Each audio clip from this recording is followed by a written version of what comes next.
Batman. As you see, we're missing one co-host here, but he'll be jumping in a little bit shortly with us. Rude is late. And what we do for late, we put them in the penalty box. So he's in the penalty box. But yeah, before we get started, let's just give a shout out to everyone here who's in the chat because we can't do this show without all these guys. So let's give a shout out. But before we do, remember to get your vote in for the picks this week. We want to know what was your favorite pick of this week for the Batman titles. Also, remember to go follow us on Spotify. If we can get 10 followers on there, we're going to be doing a giveaway. But to enter it, you have to leave a comment on one of the videos on Spotify so we know, so you get entered in for that. We got a banger of a book too for that one. But yeah, so let's say hello to Otani Mike. What's going on, Mike? Thanks for being here. He says brother. Batman Bombay and his Robins. If you know, you know.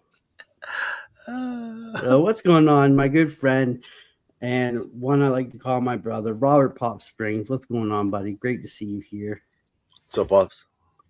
We got Robbie Josephs in the house. What's going on, Robbie? We have a good little segment that Robbie's been helping us with that's going to debut tonight. So stay tuned for that because we can't wait. Nice. We got Cali Comics in the house saying hi to everyone. We got Dave, Just Your Average Geeks. What's going on, Dave? Yeah. Thanks for being here, buddy. Oh, what's up, Dave? We got JD in the house. What's going on, JD? Must be your first time here, but thanks for being here. Appreciate it. Let's scroll down here, see who else we got in here. We got Barry's in the house. What's going on, Barry? Thanks for being here with us. Scrolling. We got Paul in the 619 here with us as well. We got everyone's favorite geek, Roscoe, in the house. What's going on, Roscoe? Thanks for being here. Oh, we got Callie's an arch enemy in here. We got Glenn's in the house. Glenn, I hope you liked my villain pick this week because it was the best one I've seen so far. It was a super pick, Dan. Super pick. It was a good one. Got everyone off guard. It went viral pretty quick too. All right, we got everyone saying hi to everyone. We'll shout you out as you come in. Don't you worry about that. But before we do, we just want to pull up our slide here. We just want to say we need a little bit of community support here for a great member of this community. Hey, folks, one of our own needs all the support and prayers we can pass on. Papa Wheelie. So tonight, during or after, or even in the chat, why don't you say a little prayer for Papa Wheelie or well wishes? He's one of the biggest supporters in this community, and he needs all the help he can get right now. So send all your positive vibes his way, and I'll let Callie speak a little bit more on this too as well. Yeah, Pops is he was sedated for a little while, and they took him out of the sedation, and now we're hoping he comes back to us. So if everyone can focus your prayers on Pops coming back to us, all right? He's that's what we want right now, okay? If you want to reach out to anybody, feel free. I can send you the right way if you need to, if you feel like you want to reach out. Definitely. Paul, you want to say anything? No, just prayers to him and to his family. Prayers to you, Pop. Definitely. We hope you get better, Pop, and all the positive vibes and prayers and everything are coming your way, even from the darkest night on Friday night. You got the great ones sending prayers to you as well. We got everyone sending prayers, Pop. Thanks, everyone. We appreciate it. All right. So let's give you a little rundown. Some of those who are new here, some of those who are old here, someone who's been here since day one. You know how this show goes, but let's break it down for you. We start out with the Batman news. Then we go into toy pre-sales, which we got some good ones this week. Flashback Friday Comics has changed. You'll have to stay tuned today and you'll find out. We have the Oracle Report, which was done by Callie this week. Callie picked our Oracle Report this week. We have comics and discussions. We have Friday night covers on Instagram. Make sure just to tell you where you can send those covers, we had the community show, everyone's favorite, hands down favorite segment of this show. We got a nice little video that we played before for everyone who's sent in their loves as well. And we got quote of the night, and then we ended off with our pickups for this week. We got Kingdom of Nerds in here. Bruce, what's going on? Thanks for being here with us. Robbie's a challenge. I'm choking here. Robbie says, challenge everyone to say a prayer every night this weekend. Challenge accepted. Oh, yeah. Ivan's in the house. What's going on, Ivan? Thanks for being here with us. Hey, All right. Ivan. What's up? Let's get this show on the road. So, Absolute Scarecrow's first look pushes the character in a disturbing new direction. Thoughts on that one? What do you guys think of Absolute Scarecrow? We've seen him last week. You know what? Scarecrow's showing up everywhere in every bat title. I like that they're using them. Hopefully this is the scariest Scarecrow that we've ever seen. Nice. Callie? Hopefully. We saw him in the Blade, right? Yeah. The reflection. But he had like a nice little suit on, with the little hat and stuff. Yeah. In the other reflection, he was kind of screaming at him, but he could have taken his taco or something. I get pretty mad and I'd scream at him too. Don't touch my food. I don't know. I like the new mask of the Scarecrow. I think it's really cool. I'd rather see. Yeah, it could be his face too. I never thought of that. Well, didn't they have stitches on the neck? Yeah. It was across the mouth, and he stretched them out when he yelled. Ooh. And I think he had some burlap stitching on his face too, right? Yeah. Yeah. But yeah, I don't like how he's dressed. I don't know if it's just me and I he's a doctor. Yeah, but I like Scarecrow had how he was looking like a scarecrow, kind of had that creepier vibe than him. Well, we don't know yet. He might be creepier. He might be wearing a suit, but he might be creepier. Yeah. He's probably trying to just fit in like a regular Joe, Yeah, I don't know. I like my. He's got a 9 to 5. He's got to dress the part. He's got a corner I like office. my Scarecrow old fashioned. But so here's a question for you guys: is Scarecrow the doctor that's working on Batman's friends that we've seen turned? I wonder. No, because that's a girl, isn't it? I don't know. I can't. What did I do in my book? I know I just read it. Damn it. For the Absolute, Yeah. Because they say when we went back last week, they're saying Selena Kyle visited him, but I didn't really see any doctor. So maybe there was a whole team because Bane kept breaking him, and they'd put him back together. Oh, what's going on, Zach? Thanks for being here. Yo, Zach. Nice. Thanks, Robert. All right, we'll move on here. Batman writer Tom King, War of the Jokes and Riddles, talked to GameSpot about the war between Joker and Riddler and what could have happened if Catwoman accepts Batman's proposal. So it's like a what if Tom King had finished the story? Yeah. He had manned up and just wrote it. Yeah. No, Tim, thanks for being here, buddy. Yo, Tim. Yeah, so what are your thoughts? Would the war have been different, I guess, if he married Selena or? Well, you know what? Dragged on longer. Well, it seems like they're doing a lot of Tom King, what if he did this? What if he did that? Because they were talking about Alfred not being dead. like last week. Now this comes out. It's like it is what it is. You know what I mean? You can't say, oh, it would have been like this. You know what I mean? It's already written. They haven't changed it, so we're at where we're at. I mean, I hate when they do shit like that. You know what I mean? Like we're talking about his regrets of his writing. Yeah. You know? He's like, well, The I don't know, romance. what do you novel that he guys was think if writing? I would have done it this way? Yeah. What's What's going up, on, Paul? Dig It? What's up, Dig It? What's going on, Collector P? Thanks for being here, guys. Yo, Paul. So, should I just give Tom King, like, here, write what could happen book? A what if? But Batman what if? he wrote the original. You can't what if your own stuff, dude. Yeah, exactly. You gotta get Maybe Donnie he wants- Cates to do it. Or, you know? Maybe you want to, like, change his histories now. He's Yeah. Snyder. I'm gonna just make this and then change it afterwards and call it good.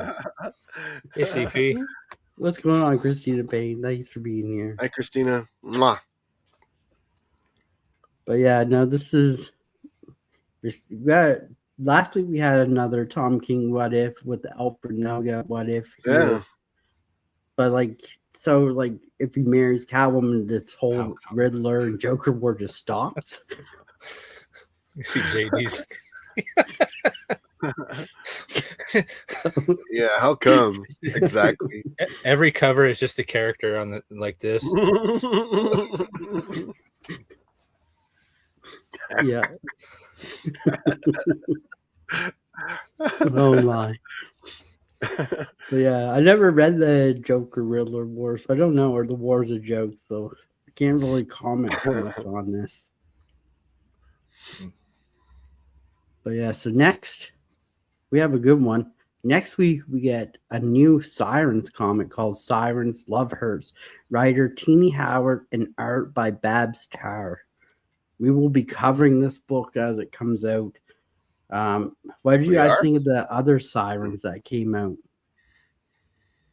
They Can't look wait. cool, but I never picked them up. Awesome. I'll be first in line to read it. That's why. So we're going to go to you first when that book comes out. Mark it right now, Danny. Oh, Put man. this. Oh man, I'm getting a hard on thinking about it. 13 minutes exactly. Timestamp. It looks like it could be good from what I've been reading and the synopsis of it. Looks pretty good. You get Catwoman, Poison Ivy, and Harley. So Hopefully they do something with it this time. yeah, it's Yeah. supposed to be an ongoing. So it's not just going to be a mini series. And hopefully we Hopefully don't they get save the world. spaceships. Spaceships. Yeah, that's what was the last one in the summer. It was spaceships. But yeah, I'm kind of looking forward to it because we're losing a few books after the next 2 weeks anyway. So need to replenish some more Batman stuff. It's called Love Hurts though, so that has me a little worried. Yeah. So we'll see. And Teeny Howard's been doing Marion Heretic. She's been doing pretty good at that. So see how this goes. I haven't never heard the artist before. You guys ever heard the artist, Babs Tarr? Yeah. I'm familiar. Dan do Superman. Hold on, let me go use my blue wrench real quick. Oh my. All right, there we go. That'll do. Glenn, I'm sorry in advance. Not really, but sorry in advance. Take that. All right, next up. Robert Pattinson will not continue playing Batman outside Matt Reeves' Elseworlds universe. What are your thoughts on this one, guys? I kind of figured. I mean, when it comes to movies and copyrights and trademarks, everything is so tied up in these weird ass contracts that branching out is damn near impossible sometimes until the contracts are up. So I just assumed that's the way it was, to be honest. Yeah. Thanks for the links, Christina. Yeah, thank you, Christina. Appreciate you. Um, Well, yeah, go ahead, Paul. yeah, I didn't think James Gunn was going to use Robert Pattinson, even though I enjoyed it. It was a fresh take, but I'm think they're looking for a guy that's a little, on a dude that's a little beefier, you know. I thought you were gonna say Ar- more like Adam West. no, man, I think he's gonna go with a dude that is imposing, you know. Hmm, Robert Pattinson, he's kind of like, you know what I mean? He's not that. no. You know what I'm saying? So So, yeah. so what I saw was pretty cool little tidbit information. Do you notice how the last five Batmans there hasn't been one single bad Batman? Where like as in Superman movies, we've seen like good and bad. But in Batman movies, we had five great Batmans that played Batman. Really? George Clooney? Did you think George Clooney was a good Batman? He was good for the time being in that day. Really? I Where thought you at, so. Superman? Where you at? Oh, Oh damn it. shit. Yeah, Gonna he get even he even Batman is so good at what he does. He saved the Flash franchise, even though that little turd tried to ruin it for everybody. yeah, yeah. What? Bat nipples. There's one bad Batsuit, Uh, okay? It's never going to get lived down. We know that. But yeah, that's why it was last week, right? You were talking, or no, it was 2 weeks ago. You were talking about that lady wrote a script with yeah, Keaton as Batman in the Batman Beyond, or as Bruce yeah. Wayne. Yeah, that. Oh man, I want that.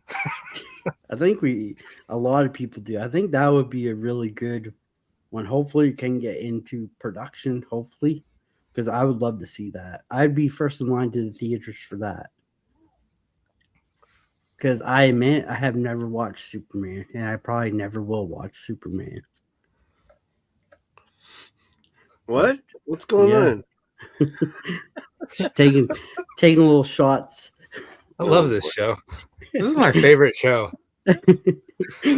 But yeah, sorry, Glenn. He was Get giving it over to it. us on Instagram, so we had to give it to him here.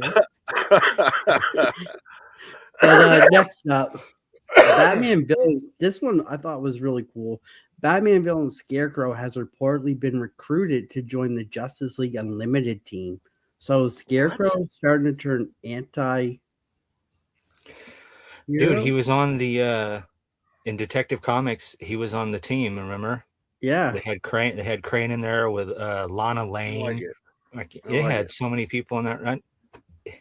Well, it's funny how we Tendency to started with snap, Scarecrow, right? we're ending with Scarecrow. Yeah, that is pretty He's ironic. everywhere. yeah. He's like the Rock. He's everywhere. So the first one is a more disturbing look at the Scarecrow, and now Yes. the last one is a more heroic look at the Yeah. Scarecrow. Yeah. Oh, nice. Yeah, I'm kind of interested on this take though, because I mean,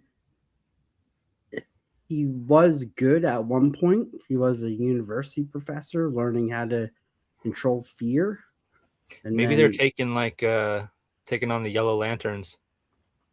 maybe, Well, they do like when he does kind of like work on the side of good, they're always picking his brain. You know what I mean? Because I guess that's his field, his expertise. So they're always asking him, so what should we do here? Yeah, Pedro Pascal. Yeah, no more Pedro Pascal. I don't want to see that guy no Come on, Paul. yeah, but yeah, no, more. I agree. I agree with Dave. I think this would be cool to see. I just want to see this take on it. I just want to see how they do it. Is he like going to turn eventually, or Well, I'm thinking that if he's involved with the Justice League Unlimited, he's doing it for selfish reasons. There has to be what can I get out of it? So yeah, most definitely. Exactly. Yeah, he's He's Yeah. probably gonna recruited. he's probably gonna try to get some like super weapon. Like he's looking for something, and that they don't know about that he's going to be looking for, and when he gets the opportunity to get it, he will.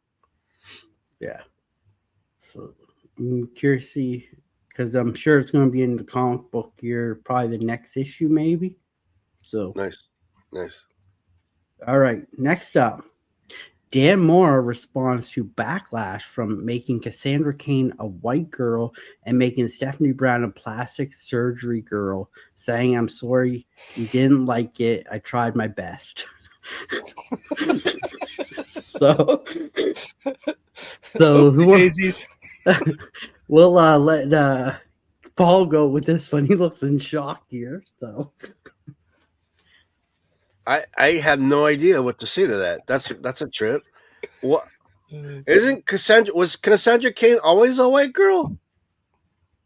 no, I think she's like half, whatever lady she is. So, lady, she was what, Asian or something? I can't remember. Lady Shiva. She's Chinese? Yeah, maybe one of those. You know, I've seen that. I've seen it. Like, you know what I mean? I mean, what's the big deal? But what's the thing with Stephanie Brown, plastic surgery girl? What does that mean? That means also So she got like giant boobs. no, like if you look at her, she looks very plastic. Really? I gotta look. I you know what? I haven't seen these characters in a while, so I'm not really sure what you know. I hear what they're saying, but I haven't seen it myself. So, dude, I'm gonna check it out right now. Callie, you want to take? Whatever. Dude, every time I hear stuff like this, I think of have you guys seen Jay and Silent Bob Strike Back? Yeah. Yeah. And they go to Ben Affleck and they're talking about the movie and he goes like this. He's like, fictional characters like that. That's what I think of all the time. I'm like, if you're mad about something that's not real, bro. It's like it's who cares? God damn it. Well, you Get know, over it. people do always want to make it about race and stuff. I mean, it's just like, Is this I right don't- here really a giant deal though? I mean, it's I don't think so. It's a story that Dan Moore is writing. Who cares? The old one's there, the next ones will be there. Like whatever. Well, she looks Asian to me. Did he straight up write out her history, or is it just that they drew her? No, they drew her. So he drew her. Well, that's the artist, right? Resemble. Big deal. Yeah. Who cares? That's all your personal interpretation at that point. It looks all Yeah. Asian to me. If you can't know the history of the character and then look at it and know and just take it, like then it's all on you. You know what? No, I have to say this. Maybe they should go look at my history of Batgirl Mm. and then learn something about Cassandra Cain. I'm not really sure what the plastic surgery girl thing. She looks like a Barbie. It just looks like a doll. how he drew her. She looks very like shiny, like almost like plastic. Stephanie What? Brown. So Stephanie Brown in the picture you're looking at, Paul, is the side with Cassie. She's that other girl with the blonde hair. I don't know. Well, I don't know what you're talking about. Just she looks. I don't know. There'll be I more think people panels. are looking- He could just draw it right next time, Dan. You'll get it next Yeah. time, buddy. Yeah. You understand. We're pulling for you. If you ever want to come on here and explain yourself, you know you can. We got your back. That's right. JD says people may need to get out of comics if they take these fictional characters seriously. Yeah. Right. This is my life, JD. We love Batman. That's right. All right. High on this hill. All right. So as we do, we got the questions. We were hoping for Rue to get here for the questions because he always got some fun answers for this. But I know these guys will make up some great ones too. So if you were to make a Bat family out of heroes in the DC universe, who would you take besides the big names? Dude, Okay. that's tough. So are they already in the Bat family or they're not? Not. So anyone in the DC universe besides the big names. Oh. Yeah. Hold on. But Don't if use they're- chat if they're, GPT. if they're already in the Bat family, we can't use them. Yeah, if they're already in the Bat family, Okay, you can't use them. so no Huntress. Yeah, Huntress you can use. I don't really. All We right. don't see her enough to be there right now. So I'm gonna go Dead Man, Spectre, Huntress. How many do I have to name? 3's enough for a family, right? yeah, 3 or 4 is enough. We need little kids for Robins. Oh, I definitely gotta put John in there, Manhunter. All right, that's good. Okay, Okay. Paul. I like Speedy. What do you call it? The The guy that was addicted to sidekick, heroin, the Green Arrow sidekick. the And junkie. then no, Speedy. Yeah. I like that Oh guy. damn, pops, the Wonder Twins. That's a good one. Nice. The Wonder Twins. Green Arrow. Paul, what do you got? Name 4. I gotta name 4. Yeah, name 4. That are already not in, but Yeah. would bring them in. I'm thinking like guys who could like Beast Boy. Do the Teen Titans. Let's just put the Teen Titans in there. All right. Beast My Boy, first thought was Starfire, Raven, Speedy. You guys. I like Speedy. Nice. Green Arrow sidekick, and then a Red Arrow. Red Arrow is what I meant to say. Red Arrow, because Okay. he's been with Nightwing. Oh, has he? Hmm. Yeah, he has been with Nightwing. Nightwing and God, what was that? Yeah, he used to hang out with Jason Todd, Red Mask. Remember Okay. when there were those 3? Yeah, bring him in. Just bring him in. Ignore it. Nice. Is that 4? What was Did I the- say 4? Yeah, you said 4. All right, What was cool. the squirrel's name? Squirrel Girl. No, the squirrel is a Green Lantern. He gets ran over by a truck, and the Green Lantern chooses him. The ring Oh. chooses him. He brings him back. All right. My 4 are Captain Cold. Oh Ooh. shit. He's a bad Um, guy. He can be Cheater. Good. He can be good. Captain Cold, the Weatherman. What? You Yeah. did like all weather Dude. dude. What? Leave it to There's the 2. Canadian, right? 2, okay. Oh, yeah. 2. You say Trinity. Mr. Freeze? Mr. Freeze? No, Trinity, Trinity. Okay. the daughter of Wonder Woman, right? And then Look at 4th Glenn. Look at Glenn. Crypto, Supergirl's mom, Poison Ivy's makeup artist, and Satana's boobs. and 4th one. That's awesome. Oh, 4th one. 4th one's a tough one, huh? Yeah, 4th one's a hard one. Because it's the I don't cap. know. You're like, I can't go any further. I have to end it on that one. No. Yeah, I don't know for a 4th. I really don't. Is there Maybe a DC Canadian hero? I don't think. I'm gonna say pick that guy. The lumberjack. Let's call him the lumberjack. A lumberjack. Oh, Glenn says Aqualad. Aqualad. Oh, okay. Let's go. Oh, Tempest. There's one. Tempest. There Nice. we go.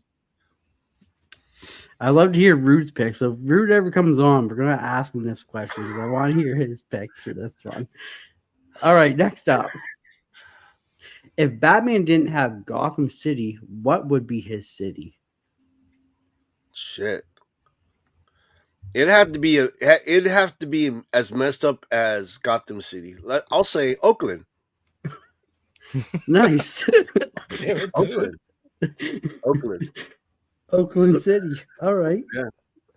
Yeah. Callie's dying, man. Oakland, California. What's going on, Daniel? Thanks for being here, buddy. Yo, Daniel, what's up? Callie, what city? I don't know if I could top Oakland, dude. Callie knows. Oh, man. This is Batman in shorts everywhere he goes. Batman Miami. New York from Robert. Yeah. Oh, dude, a Cuban Batman in Miami. Oh, that'd be funny. I got nothing, Dan. Nothing on. Wow, I think All these right. questions His might city would be actually. Metropolis because he'd go in there and be like, Superman, this is your city, right? And he's like, not anymore, bitch. This is my city now. You can buy and sell your sorry ass. You so my pick would be London because it's always dark and dreary there with the rain and everything. So Oh, okay. that'd All be right. my Choice. pick. Yo, Oh Fish yeah, Cat, what Fish up, Cat, what's man? going on? Thanks for being Yeah, here. let's go. People in London right now, they're like, what the hell, dude? It's always sunny here. Gee. Batopia, aka Seattle. Nice, that's such a good one. All right, next question, last one. What's up, Fish? I know Rude picked for this one, but who would win in a fight, Damien. or Cassandra? Damien. Don't tell me Cassandra. Shit. Damien. Damien would let her win. Maybe. Maybe. I think so. That's the only way she would win, is if he lets her win. I'm going with Cassandra.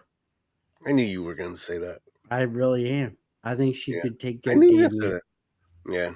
I knew you'd say that. You can't base your That's the wrong answer, on though. height. That's not fair. That's What? the wrong answer. You can't base your answer on height. It's not fair. No, I'm not basing it on height. I'm basing it on the facts. He hasn't. Right now. He hasn't hit his growth spurt though. Well, dude, just wait. He'll hit his growth spurt. And remember, when we were when you were reading Nightfall, he was as tall as Batman. Zach agrees. I gotta say, both of them, once they get going, especially if it's younger Damien, because the older Damien gets, the more control he gets over it. But the younger he was and the younger Cassandra was, if you pitted them against each other, they probably would have dueled to the death, because someone always has to step in and stop one of them.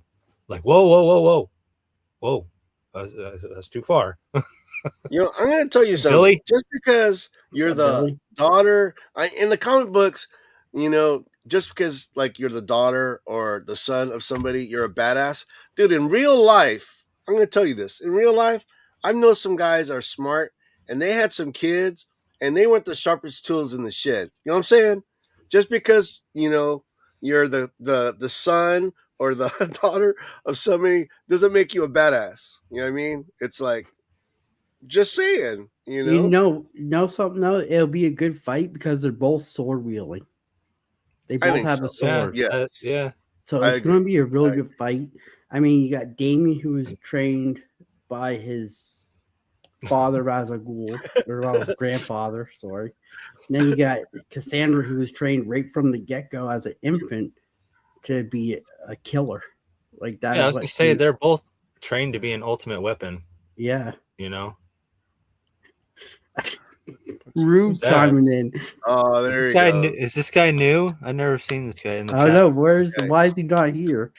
Welcome to the chat. Starfire Girl. Welcome, Real Rude 6218. Welcome to the always show. Welcoming of new people in the chat. Is he a troll? Keep an eye on that guy. Zach says she does go toe to toe with Tinian's detective run. I gotta say, I do like Rude's his Bat family, but he broke the rule damn near every time, except for Starfire and Power Girl. Joker DC. Well, like, I don't know. Like, they're not in the Bat here; they're in the Rogue Gallery. Are you telling me? Okay, so Talia. Oh well, Talia and Joker. Talia, Punchline, and Joker. Oh yeah, that would be like the anti-Bat. Hold on. If you've had Batman inside of you, you are Bat family now. This is true. He does have a son with them, or her. That is true. You know what he did? He just picked all the hot like DC girls that he likes, and then he throws the Joker in there.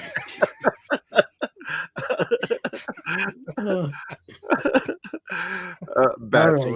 Let's move on here. This is good. I like the questions. It always gets to the chat and everybody. These were some good questions this week. I like those ones. All right, now we're into toy pre-sales. But this week last week we were all toys. I'm pretty sure, weren't we, Callie? This week we got all statues. Heck yeah. So this is the 2000. Batman Berserk inspired figure. This is going to be releasing in 2027, but this is just a little glimpse of it. I don't think I'll be able to Wow. save $2,000 by 2027, so it's still out of the question. What is that he's standing on? That's wicked. It looks It's like a a troll Ogre? or something. yeah, A an giant, a ogre. ogre? Yeah, That's insane. That's so beautiful. Maybe it's Bane Maybe it might be or medieval even Bane. Solomon Grundy. Bane, Maybe Bane. could be a Solomon Grundy. Huh? yeah. I think it might be one of the characters from the Berserk comic or show or whatever it is. I think it might be one of the villains from that. I'm gonna go read it.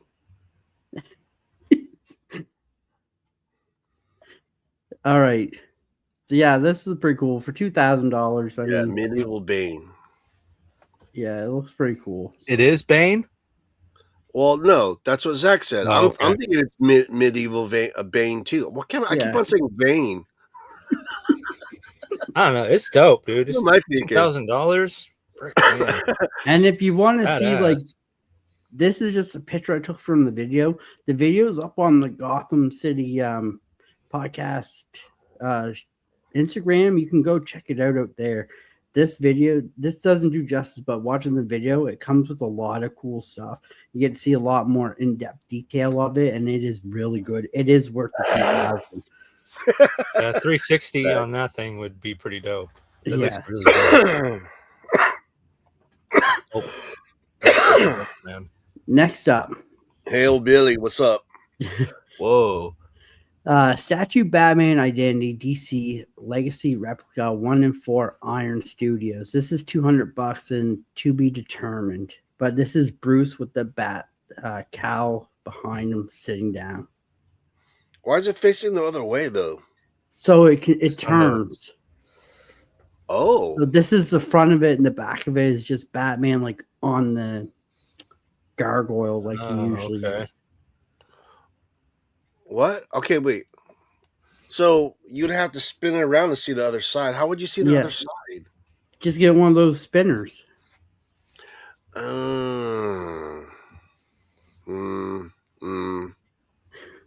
But it's a pretty cool statue.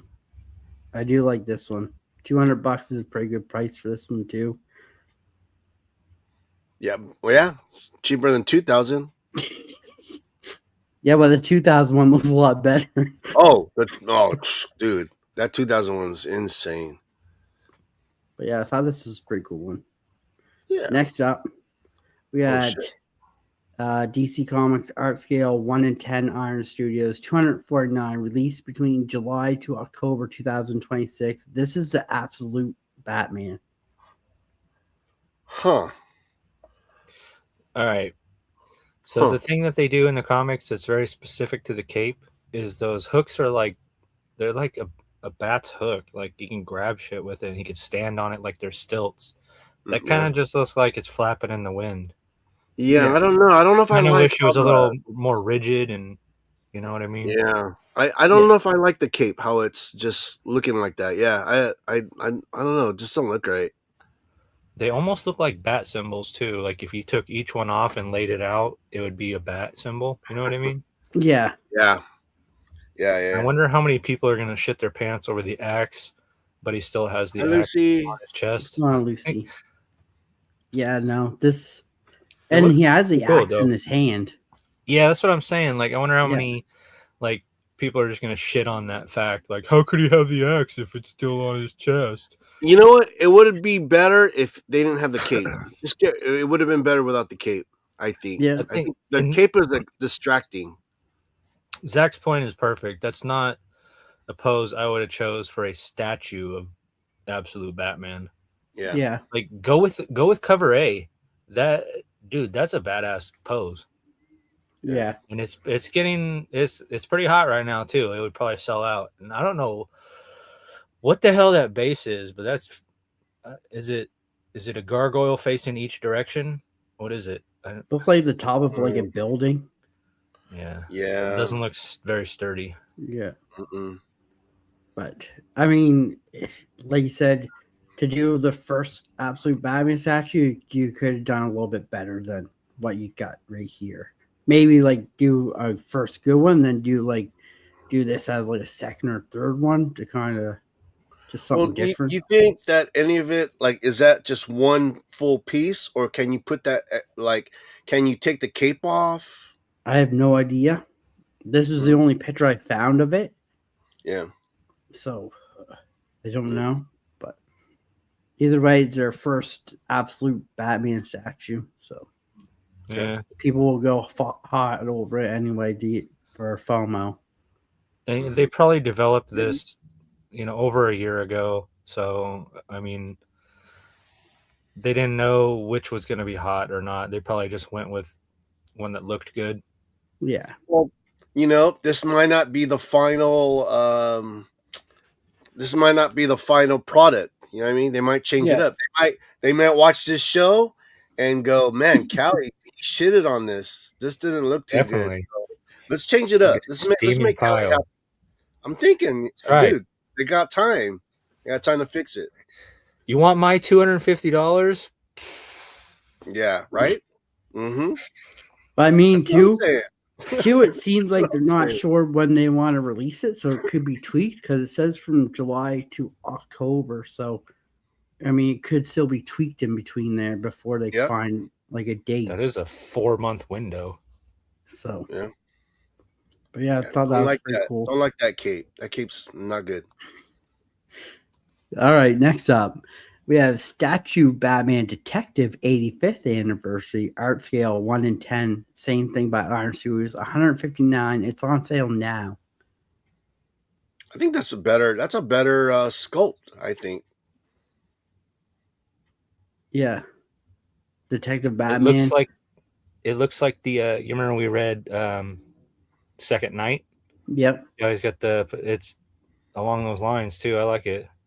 Mhm. Second Night, his ears weren't as big, so it's not the dead on, but this is really cool for the 85th anniversary. Daniel says that's 59? 59. Oh, But yeah, no, this is pretty cool. I like this one better than the Absolute one, that's for sure. it does have an animated feel. Yeah. Like the old 19, was it 20s or 30s cartoon? Yeah. He stole Batman 66 shorts. But yeah, this is cool. It's a good little price point, I think, for that statue too. And it's got the iconic gargoyle base there. Wait, is that a bat?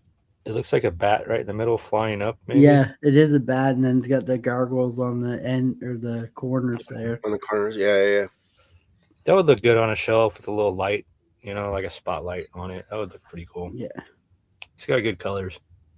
yeah, that's pretty cool. Next up, this is our new segment. This is from one of the guys in the chat who's going to help us out with this every week. And I'm looking forward to it, and we can't thank him enough. So we called it Robbie's Batman Throwback. This is the actual book Robbie owns.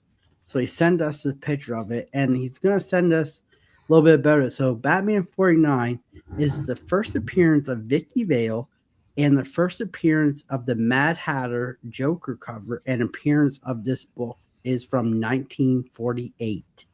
Wow. That's Jeez. cool. That is so cool. That's older than my grandparents. Yeah. It's a big boy book. And we want to say thank you to Robbie for helping us with this. We do appreciate it. And for getting to show off some of his great books in his collection that he's got. He's going to send us to him. Tell us a little bit about them. Like we got the first appearance of Vicky Vale in this one. First appearance of the Mad Hatter Joker cover, which is cool. So thank you, Robbie, for helping us with this one. We do appreciate it. We can't wait to see what you got next week for us. Yeah, that's awesome. So next up, the Oracle Report. So this week's Oracle Report is on Static. This was picked by our very own Callie. Picked this one this week.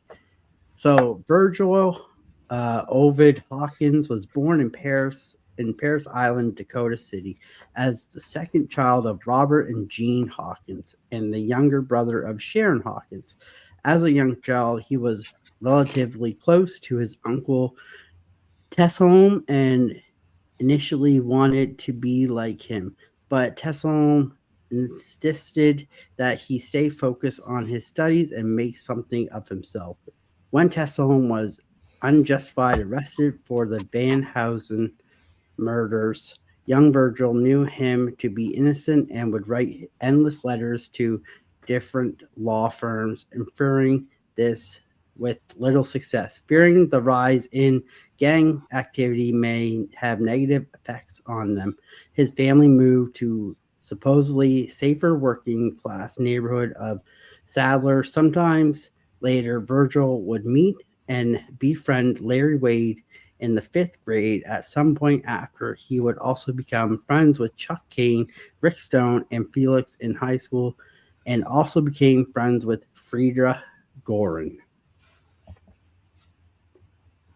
That was a mouthful. Wow. I think this was one of DC's most popular characters that came out of the was it the Icon movement? With you got Hardwire, Static, Icon, and with it being Black History Month, this is a really good time to do Static because our generation really clinged to him when that cartoon hit. That was probably one of the better cartoons of the era too, because I can't remember his name. He does the voice of Static. That dude is one of the best voice actors for cartoons that's done it like forever now. And I used to love that cartoon a lot. I never got around to reading the books until now. And this Batman Static one we've been reading, it's a little different because it's an adult Static and I'm used to the teenager smartass Static. So it's been a good little adjustment. I kind of like it. Yeah, definitely. Paul, you got anything you want to add on Static? It's a cool character. That's good. Yeah, no, I'm just learned. Well, I've watched Static the cartoons, but this is my first time reading him in comics with the Batman Beyond, seeing him kind of grown up, and he seems like a dick. I won't lie.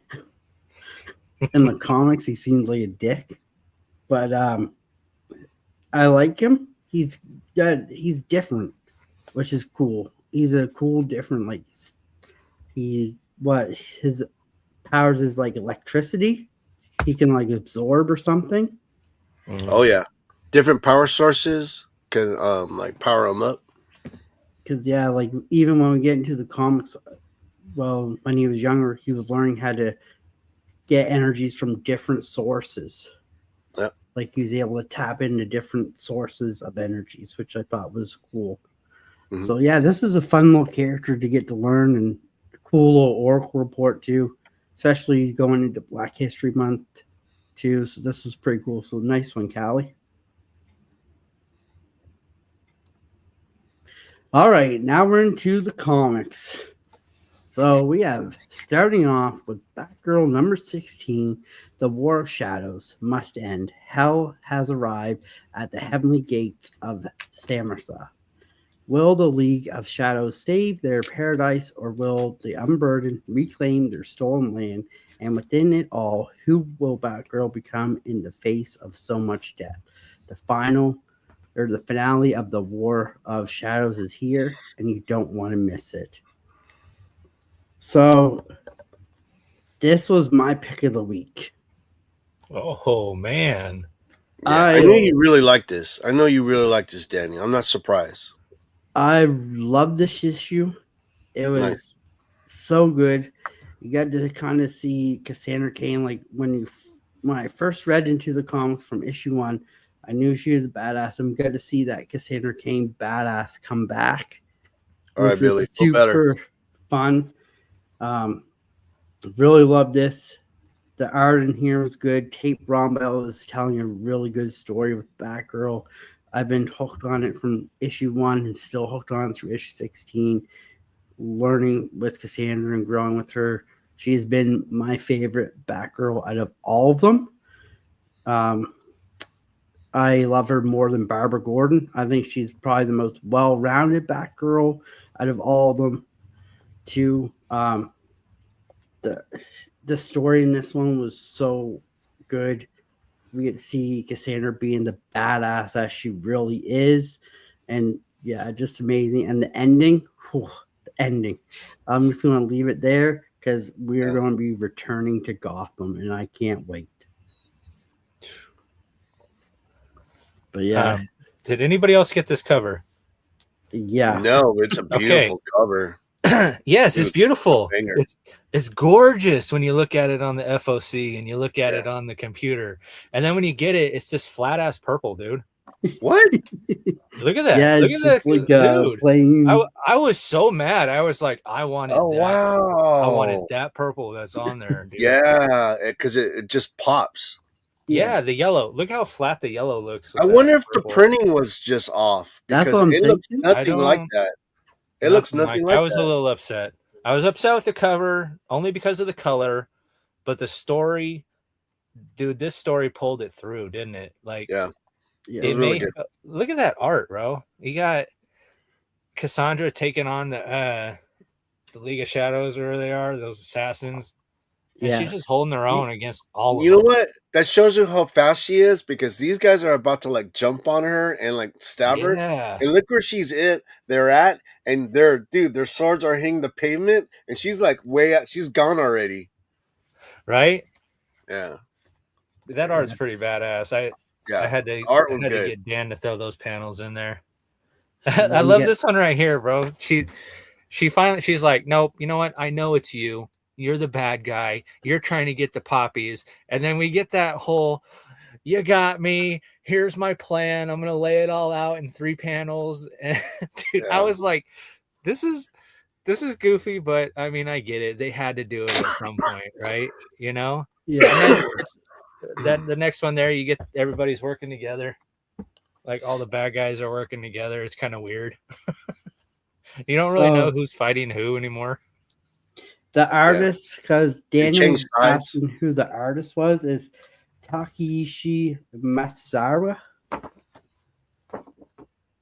That's the artist. Miyazawa? Yeah, Miyazawa. Nice. Takeshi Miyazawa. Then we got the cool panels here where she's just, and like she's killing people like with just touching them, like pressure points. She's like paralyzing them. She's paralyzing them. She was about to kill everybody, and that other chick come along and told her, and she's like, tap, tap, tap, tap, tap on everybody, and everybody's laying on the ground. And she's like, ooh, we don't have to be that violent. It's okay. Like I was saying earlier, someone has to bring Cassandra back, because she will start going tunnel vision to this murderous rampage like X-23, dude. And then she gets her, she taps her right there with the little boop right on the chest, and she it was funny because she's like, I feel everything. And to me, I was like, oh no, she has feelings now. Like she took out like a good solid like 10 people with just these one touches. Yeah, right? And then this little move makes her feel feelings. I thought that was crazy. Well, on to that point though, the Lazarus pit is gone. So she's using those poppies to keep herself alive, like Ra's al Ghul, to save her life. Yeah, because she can't regenerate. That was the twist. Yeah, she let it happen because she wanted all that. She wanted to start fresh, and she wanted to grow these blue poppies. But the only way she could grow them was with the blood of those people underground. She had cannons set up to fire at them, and so their blood was soaked the ground to grow more poppies, because she's going to take over the world with these poppies and stay forever young. But yeah, this is such a good issue. This is my pick of the week, hands down. It wasn't even close. Can't hate on that. That part where she's seen people from the past and they're telling her like, do it, kill this guy. That's what you're created for. You gotta end this for us. And she's like, you could see she's like in inner turmoil with all these different figures in her life that are trying to guide her. And then in the end, she's like, you know what? Nah, I choose my brother, and she grabs her brother, and she's like, "Let's get the hell out of here. You guys can have the poppies. I don't give a shit anymore. We're going back to Gotham." Yeah. Yeah, no, this is such a good book. Such a And good, that last good. panel, bro. God damn, that's so Yes. awesome. Like that should have been a cover. That last panel, that panel right there with her and the sword should have been a cover. Yeah. Yeah. If we get That a would've been second cool. print, that would be cool. Yeah. Paul, Time what to do you go think of home. this story? It was really good. The thing of the part of like the intrigue, and it was like you don't know who the real bad guy is and who are the good guys. It's like these guys in blue. I thought they're the bad guys, but they at the end they end up being kind of like the good guys. They just wanted their land back, right? Yeah. And there's that one scene where they kind of win because uh what is that other group? The Like the ghoul, the Talia, or Yeah, what is that? What are they called? oh, I can't remember now off the top of my head. Well, anyways, you know how they're running away, and then these guys in blue are cheering. They're like, "Yay, we win! We get the land!" I saw that, and I was, "Oh, that's so sweet." And then, yeah, and then Batgirl. You know what? She saves her brother, and I still think her brother's a pushover, but hopefully, in later issues, he proves himself.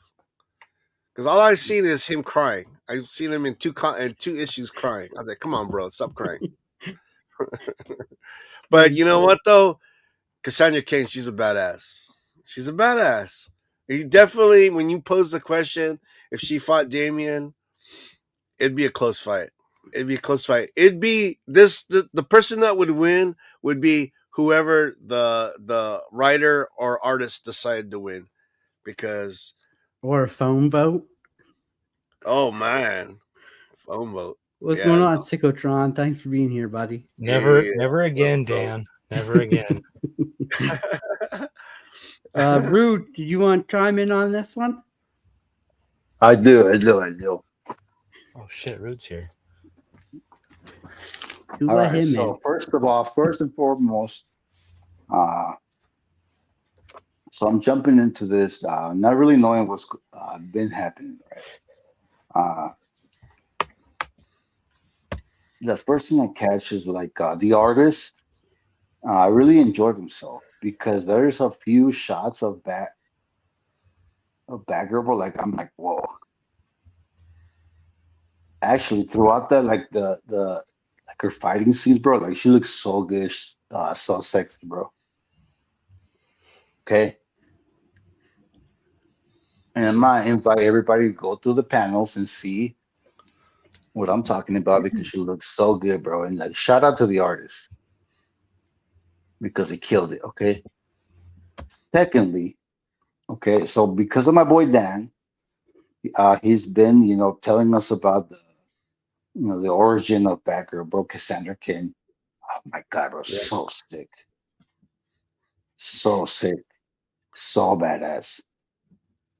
Who'd win between Damien and Cassandra? Obviously, Damien could win, but he Oh, wouldn't. He oh, wouldn't oh! because I agree with Callie. Um, What just happened? I don't know, man. Like if I was Damien, I would marry her, bro. Oh, oh, oh!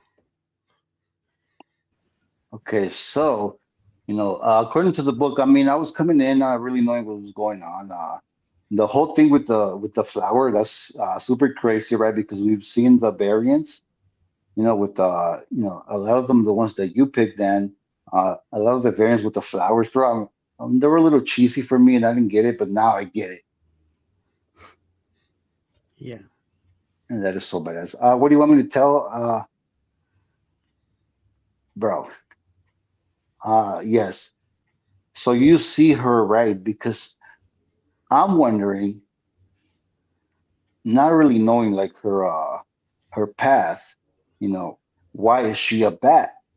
Why is she a bad, family, bad character? She must be badass, right? And Mm-hmm. I'm seeing her, because we know from the story that she was fighting, She was fighting an Al Ghul. Who's that chick? Nasia or Yes. something like that. Nisa. The one she like Nissa. pushed off the Nissa. cliff. Yeah. Yeah. So how Nissa. is she an Al Ghul? That's the Um, daughter of Talit. No. she's the granddaughter. Oh, bros. Yeah. But She's a anyway, so granddaughter. of course she keeps fighting and she finds a lot about like her past, right? Because you're reading the book and you see a lot about her past and stuff, and it's like so bad. And I'm wondering, when does the bad come in? At the end of the fucking book, she kicks some ass, and then at the end, what does she say? We're going back to Gotham. You know. Yeah. So I'll be honest. Yeah, I give this book a B plus, and Good grade. Good grade.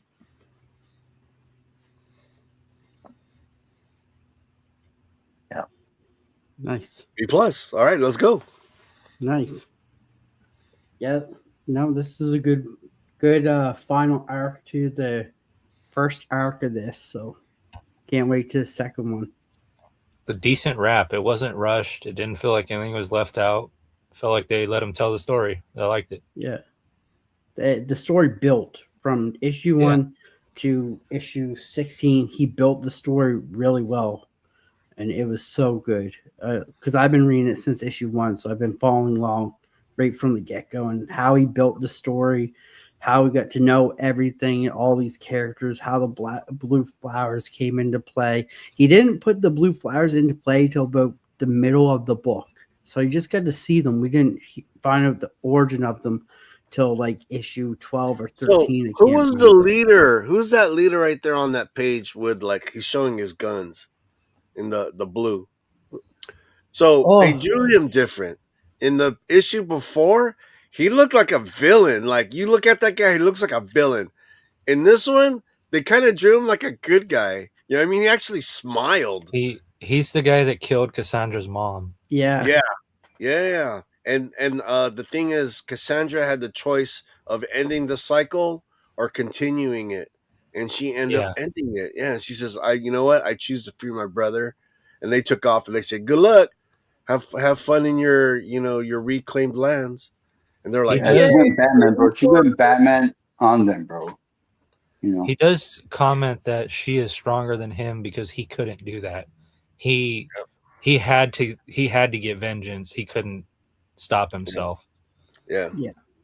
hmm But yeah, no, this is a good final arc for this story. And what's up, Chris? Thanks for being here, buddy. Appreciate you. Yo, Chris, what's up, man? All right, Yeah, let's they move definitely on to the wrapped it next. up perfectly. They wrapped it up perfectly. For somebody that Yeah. came in at the end, they wrapped it up with Yeah. a bow on top. And I like how we got, hey, Oracle, I'm coming home. Oh my God, yes. So we're gonna get another Barbara in another book. Barbara is in every Bat book, bro. She is. Yeah. But She is. see, she's coming home, but I don't know if her brother's coming with her because we She didn't grabbed see. him. Did she? Yeah, I think it was the page right before that. It shows Okay. them like running into the distance, Okay. and Yeah. he's like right in front of her. All right. Mhm. All right. Let's move on here. Next up, we have Batman and Static Beyond number 3. Having been caught in the destruction of Neo Gotham's Q Grid station, Hamilton Hill High School student Melvin Kim is reborn with mastery over all things technological. With a disdain for humanity's over independence on technology, Melvin becomes the villain Shutdown and sets his sights on Dakota City, where Static prepares to launch the Q Grid worldwide. But will Batman Beyond arrive in time to stop and shut down the scheme? So we do have a few slides that Callie provided. So we'll start with Callie with the slide here. Yeah, they start the story because last time there was a giant explosion because Shutdown basically absorbed Static's energy, I guess you could say, and it blew up the whole freaking city. And the funny thing is, everybody blames Terry. Like everybody blames Terry. It's 100% his fault. Like it's kind of funny because he's the Scapegoat. not really. It's his fault, bro. I don't think so, man. He even says I shouldn't have punched him. Like later on, he's like, I shouldn't have punched him. That's what started the whole thing. But like Static's out, and last time I said I thought it was going to take more than an issue for them to figure out how to bring him back, and they're just like, oh, we just need to power him up. And so that little panel right there at the bottom right, I thought that was convenient. That's kind of convenient. Terry grabs Static, he grabs Virgil, and he's like, oh well, there's a lightning storm above us, and he just flies into it without a even, hey, you guys think this will work or anything, dude? Like Terry is so reckless, bro. But it works. That's the funny thing. They get up there, and the next panel here, you see they get hit by lightning, and it works, and it brings Static back. It powers him back up. But there's a problem. I don't know if you guys noticed. They said he can't stop bullets like anymore. There's He's not fully something charged. wrong. Yeah, he's Yeah, not. He doesn't have all his powers. It's almost like somebody closed the laptop without shutting it down, and now it's going through a reboot, and it's having a lot of trouble. Right, the system's having trouble. He's having a hard time getting it up. Yeah, he's having a little ED, electrical dysfunction. Okay, so what is so I have the theory, right? So what is Static based or grabs his power from, right? Because if the whole city is out of power, if everything's broken, is it like Namor where he has to have like moisture to have control of water? He can amplify it, so he can absorb it and like multiply. Okay, but if the villain killed all the power and all the technology, is that why he's weakened? Because there's nothing to feed off of? Yeah, basically when shutdown is, he's kind of like an EMP or a electrical sponge. He just absorbs it all. So all that power just went whoop right into him, and it like is nothing to him. Like it's weird. This one panel though really hit hard because we see superheroes like, hey, yeah, everything's fine, but we see Static like here, like kind of depressed, like everyone died or people died and there's nothing I could do. And like you see him go into like kind of like that depressed state. Like we kind of get to see the human side of him. Like I let these people down. I couldn't save these people. So I thought that was pretty cool because we don't really get that a whole lot in comics. We don't get to see that side of the hero. Yeah, and it's showing how much pressure Virgil's under in this world. He really is like the head boss. Like when it comes to something happening, this is the guy you contact when there's a problem. You don't call Superman, you call Virgil now. You know, like he's the man. Yeah. Then Shutdown goes home. You know, he wants to go see his parents, and his parents find out that he went to the protest, and then he finds out that his parents work for the Q company, the people that make the Q juice, and that they're partially to blame for him getting Q juice on him. I guess you could say, like, it's kind of a play on what's going on in the world today. You have a lot of younger generation and older generation clashing, and I guess you could say it's a little play on it, but in the end they all care about each other, and they just want their son, you know, and they want him to be okay, but he's not okay. He can't control anything, and he just like right there, he just like zaps right out, and you don't even know what's going on. You kind of start to feel bad for the kid, to be honest. Yeah. You guys have any thoughts on this panel here? Yeah. Well, I think Shutdown, he's kind of like a cock blocker because his parents were having like a romantic evening in the backyard drinking wine, and then he shows up and kind of spoils it. You know what I mean? And they're kind of like disappointed on their son because, you know, they're trying to do this thing, and their son's against it, and they're kind of like, son, we're doing this for you. And he's like, I don't, what you're doing is uncool. And then he's like, oh, I can't control this power. And then he kind of explodes in the backyard. They're like, oh man, that ruins our evening. What's going on, Eric? Thanks for being here. I like your take, Paul. Holy shit, I didn't even think about it like that. This And kid, then, well, and kids. the thing is, the book, it kind of like, Batman Beyond, he kind of took a back seat to uh what's his name? Static, because they wanted to delve deeper into Static and what he means in this world. And yeah, he's the man. In this world, he's the man, and the thing is that, with Batman Beyond being so reckless, he's telling him, dude, you got to be more, you got to use your head more.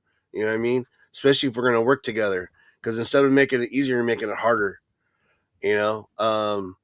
So yeah, exactly. I rethought what I was thinking. Yeah, it was his fault.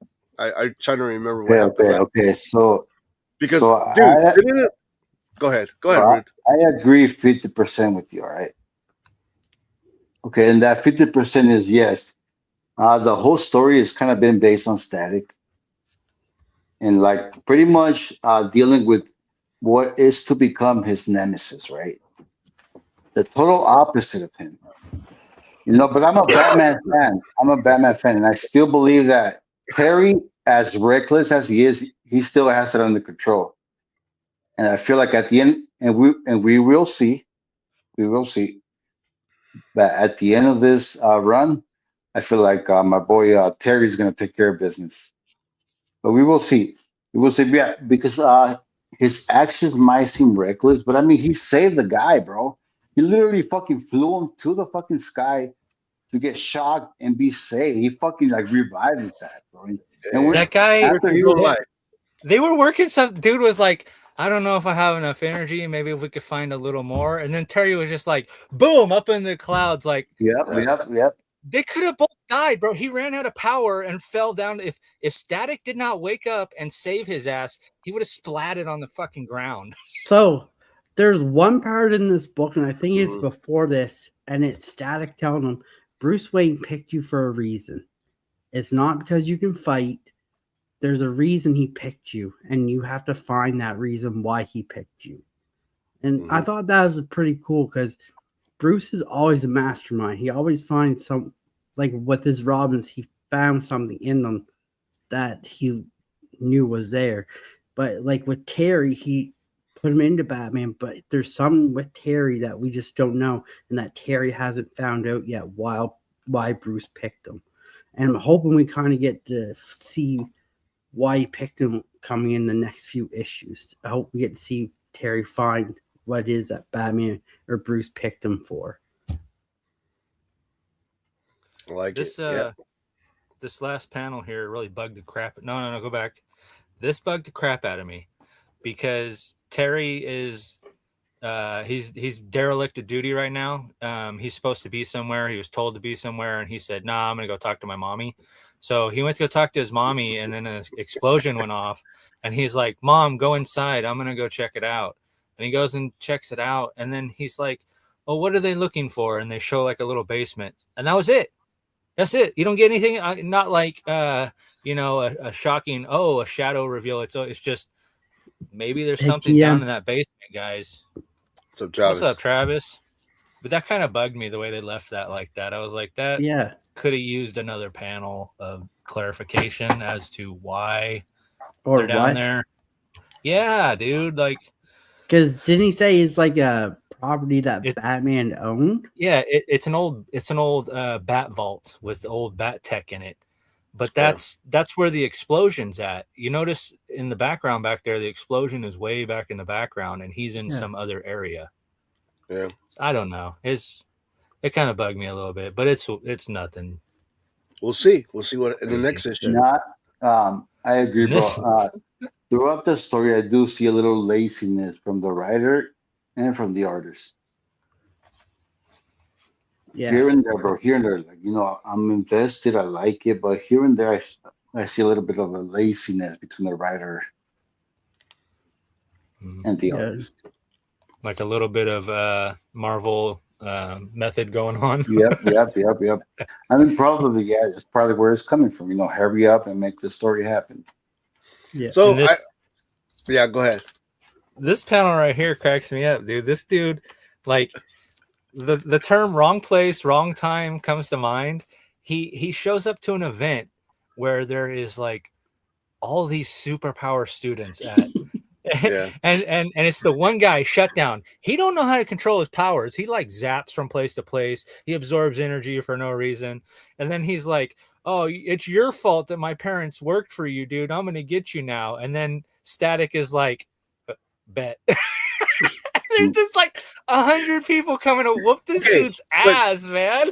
But check this out, though. Remember, it's a graduation. They were on stage, and he was in the back. You know who's underneath everybody? It's like the parents and family members. Dude, they're shooting like lightning bolts and electricity. Dude, if no one in the audience dies, that's bullshit. Someone needs to die. Someone has to die in this one. The next one, someone needs to die because, dude, the audience is like right underneath them. Yeah. So just saying. That's a good point, dude. That's a good What's point. going on, Steve? Thanks for being here. Steve. Yeah, let's go, baby.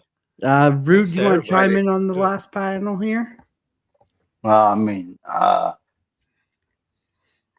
didn't get this far, because it was a little hard to read, because I was like, okay, baddest cliffhanger.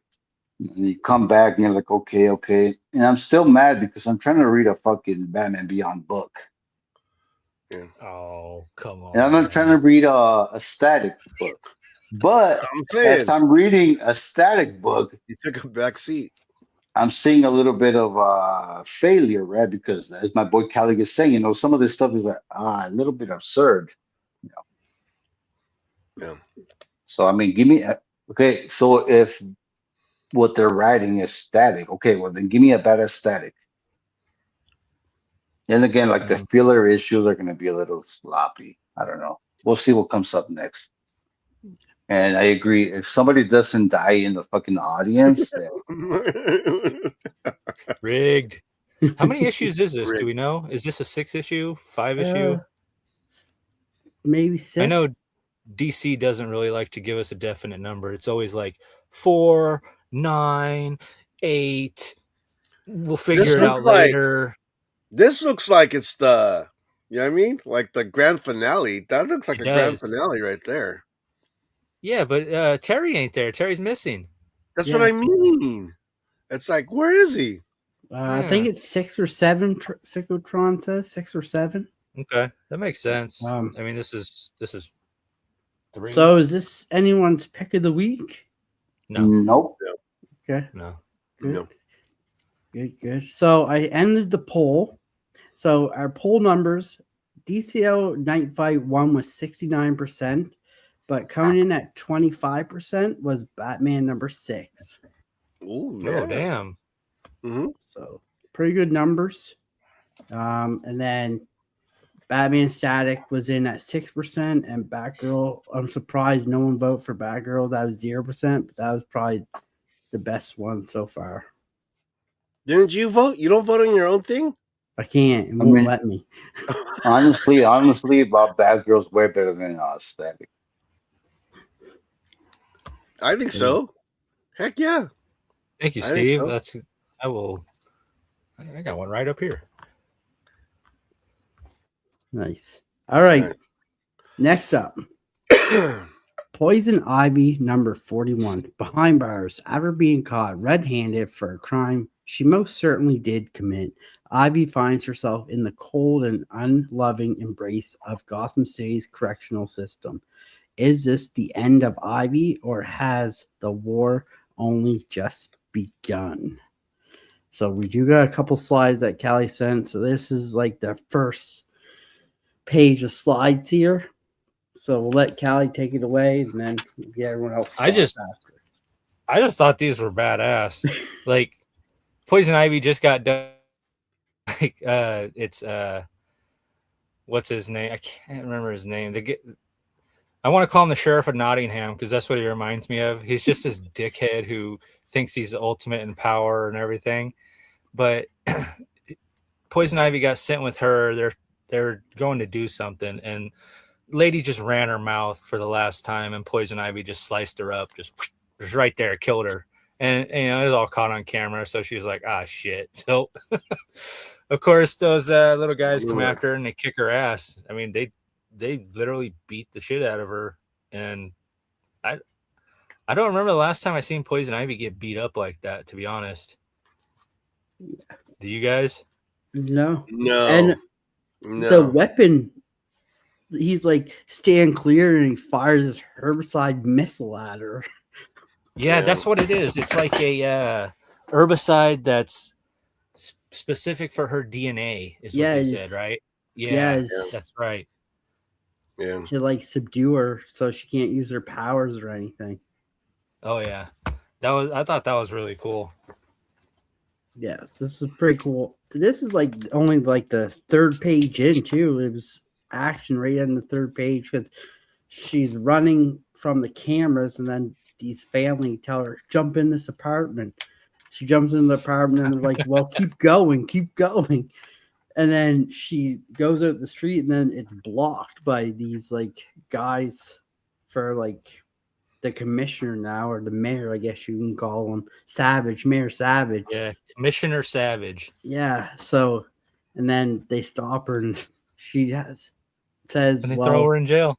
Yeah, she's like, I beat you guys the first time. I'm like, you guys want to do this again? And then Buddy's like, stand clear, and shoots a bazooka at her. That's it. But they just throw her in jail with like all these dudes. She's like out cold, and they tell her when she wakes up, and they're like, yeah, the guards told us if we did stuff to you, they'd give us money or something. I can't remember what they said. I was like, holy crap, dude, that's so effed up.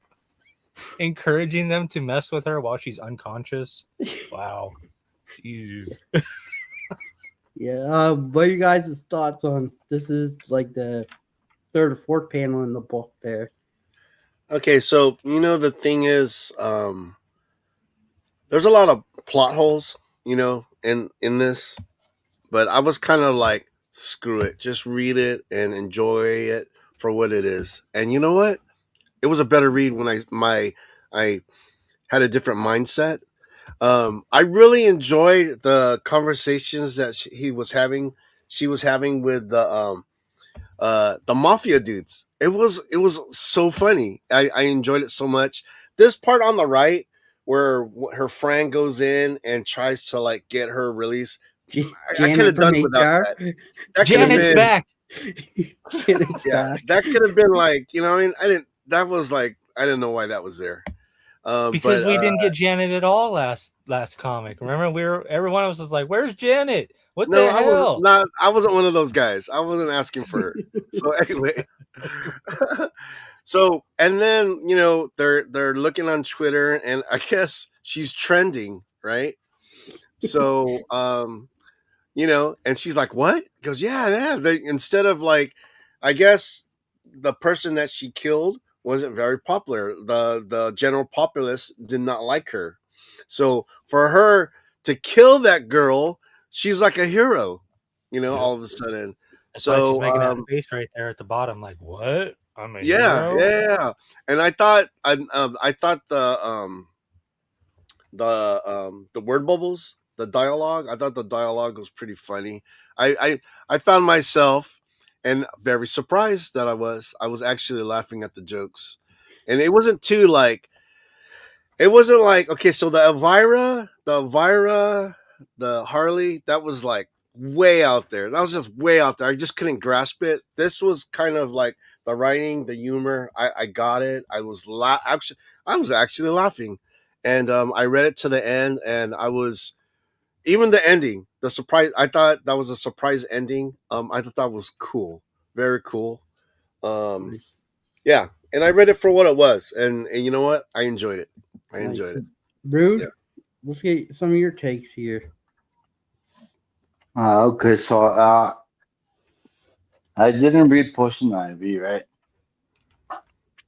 So from what you guys are telling me, it's like, okay, well, let me take you guys back to the Joker War. Okay, so in the Joker War, Poison Ivy had her whole like existence, her whole body, her whole vines throughout the city, throughout the whole Gotham, bro. Like she could literally drown Gotham inside, bro, kill everybody in there, choke everybody, and just like literally become her own thing. Mhm. Nothing came after that, you know. So if you're telling me there's a Poison Ivy in jail, then what? Like, it's hard for me to like read these things, you know, because Poison Ivy is a powerful entity, Yeah. you Mm-hmm. know. Yeah. And that's all I have to say about that. You know, I agree with Paul. I mean, I'm not reading into it. I'm not reading into like the conversations. You know, if I'm gonna read into any conversations of Poison Ivy, you know, if she's not destroying Gotham, you know, in a whole like godly figure, you know, I'd rather see Poison Ivy, you know, be fucking kinky with my girl Harley Quinn. You know, but again, you know, I was waiting to see what my boy Kelly has to say. You know, Right. and you know, I'm not convinced. What do you think, Kelly? Should I jump Well, on this? she did blow up part of Gotham, but she allowed herself to be arrested because she was trying to make like Okay, a okay. point. She's trying to make a point that like um she went away and everybody started messing with her little empire, and so she was trying to make the point, even if I go away, I'll still come back and ruin things. So don't Yep. mess with my people. That's what that Okay, basically okay. was. Yeah. And then it got out of control and she killed that lady, and now Savage is like trying to control her through that herbicide or whatever. But Janet, thank God Janet's back finally, because Janet was carrying this book for a while. um, and I bet you guys didn't know this, but Janet can grow ghost pipe. Did you know that Janet can grow ghost pipe? I did not know that. I From her found that skin, out. right? Yeah, what the fuck is ghost pipe? Anyways, I don't know. that lady knew what ghost pipe was, and that blew me away. I was like, she's obviously somebody who she doesn't say she is, and then we find out she's some Yeah. weirdo. She pulls out this little glue bloop person, and Yeah. and tells the little goop to follow Janet and like go spy on Janet. I thought that was kind of funny. Like Janet's the most clueless person in this story, and you're having this thing go follow her. Like she doesn't know anything, dude. Go on. It's Janet from HR. All she does is try to get Ivy out of So prison. was Janet the one when they were having that meal outside in the garden? Yeah, She was that's feeding her the Ah, I god. didn't know that was the She same yeah, person. she was so. Okay. feeding her the god. One thing I This thought was funny in this is Mm. we got King Shark randomly in with all these Falcone mobsters. And then this one mobster just pulls a phone out of nowhere and they're like, how'd you get that? He goes, oh, I have hookups with the guards. I Yeah. was just like, how'd you get the phone? Like, he's like, I just paid someone and they gave me the phone. I was like, okay, this is just random. And then Ivy obviously can't use her powers because of the herbicide that they shot her with. So it's probably dampened her powers for like a certain amount of time, I'm guessing. Yeah. But yeah, Janice, she is the unsung hero of this story, if we will put it yeah. that way. I But thought yeah, it's funny that she's been in jail for like how long? Like 12 hours or whatever. yeah. She's already got fan mail. Like Yeah. Someone sent a thong. that's what yeah, they're like we x-rayed it so there's no weapons. And then she right there, you can see it under the gauntlet. She's like holding up a Yeah. pair of underwear. Like what the hell, dude? And then I think it's the next slide here. Yeah, so she's been here talking to all these people all the time. Harley's been there the whole time. She's just been sitting there in the dark, Yeah. just not saying nothing, just waiting. And then all of a sudden, she just comes out of nowhere. She's like, "Oh yeah, putting them right here," and we're getting the whole Kingpin story now because Poison Ivy's going to run for mayor or some crap. Shit. Yeah, Yeah. So that'll be it is- fun Yeah, this with will her be Deputy Lieutenant Harley Quinn. and Janet from HR secretary. Yes. Oh God, Janet, that lady. She's like a walking zombie right now. It's kind of sad, dude. She's got that fungus in her that ants get that make them crawl way up and then it comes out of their head, you know? The best part of this panel, though, is one of the guys, I can't remember if it's King Shark or one of the other ones, say, I'm not mad that she's got love, but like, why can't it be us? Yeah.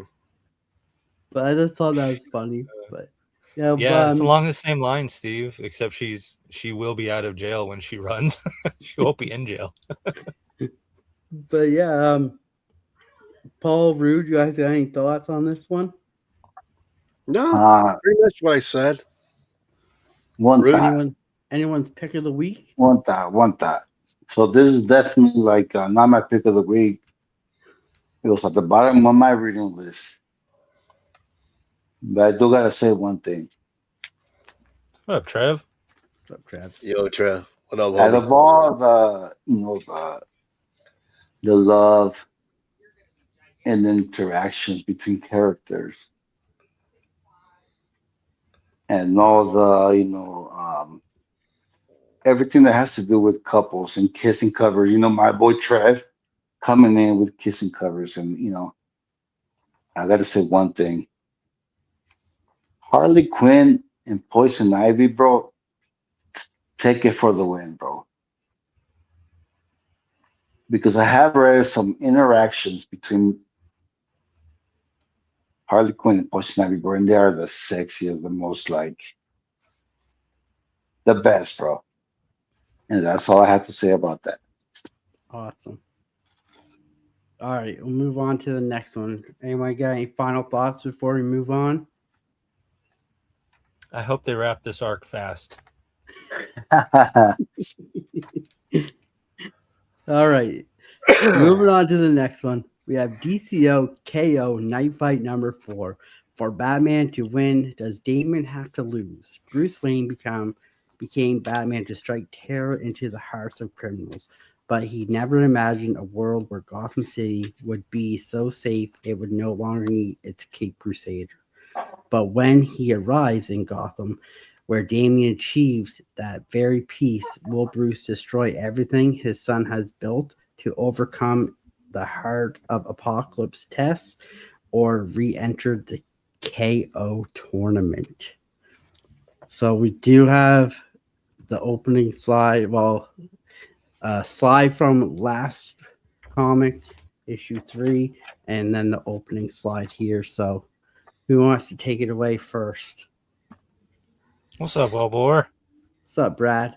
Only thing I'm gonna say, this is pick of the week, hands down, hands down.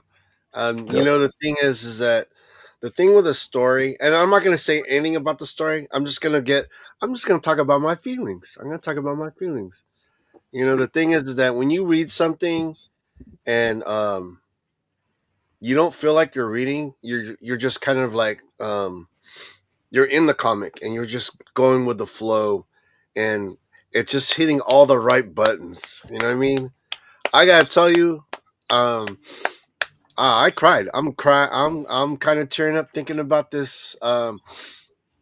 This is what Bruce Wayne, when it comes to him, the reason why he does. Oh shit! I can't believe it. The reason why he does what he does is because what's in this book. That's what he. Yeah, for sure. Yeah, that's all I'll say. Callie? Joshua Williamson wrote his ass off on this issue here. Like that first panel you see there, that's the last panel of issue 3. And it is Damian introducing Bruce to his grandson, Alfred. And then the very first page we get in this issue is Alfred's history of his dad, Damian. And it is like, I want a poster of that, dude. That is fucking awesome. I want that too. I want Yeah, that that so bad too. That's I dope. love the way they did that. Like we got just a sweet little taste of the history, and it was through the eyes of a child, and it was really cool, dude. I really dig this. Joshua Williamson may have the he may have the arc of the year here, people, because like Paul said, this is Bruce. This is what makes Bruce Bruce. Everything about this is like just it's perfect. I love it. He goes through each Robin. He goes through his fears of what they might become, and and then it gets to the end, and it's like his biggest fear is being happy. Almost like this is a world where he's happy, and that to me is probably one of Bruce's ultimate fears because it has the most like what ifs. Like what if somebody takes away that happiness every turn? You know what I mean? When he's unhappy, he doesn't have to fear people taking it away because he can just punch him in the face and go about his day. But this Before we move on to the next slide, I just want to get Rude's thoughts on these two slides as well.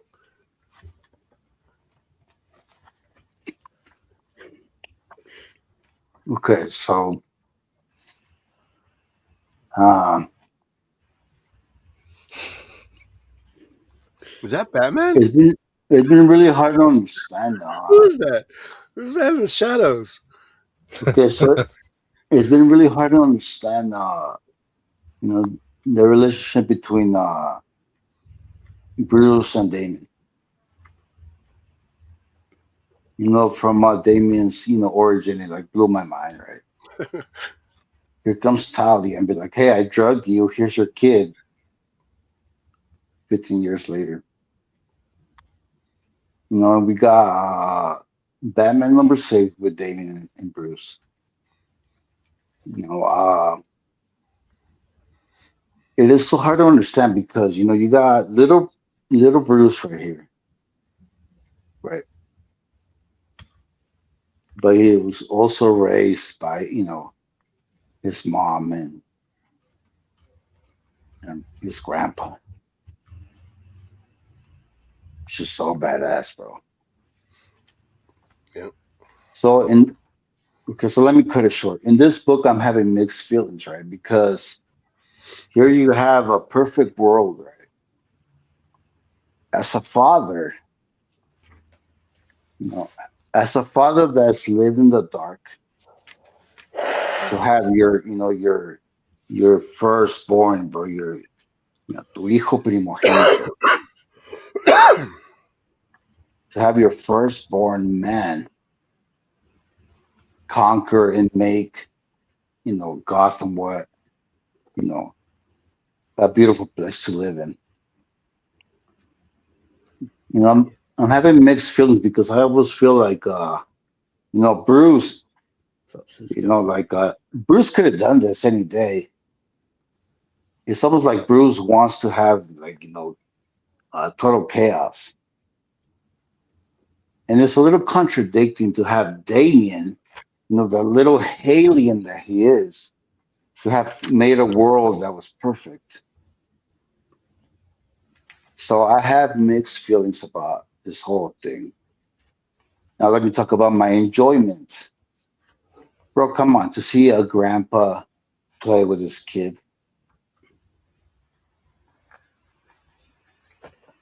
Parenthesis.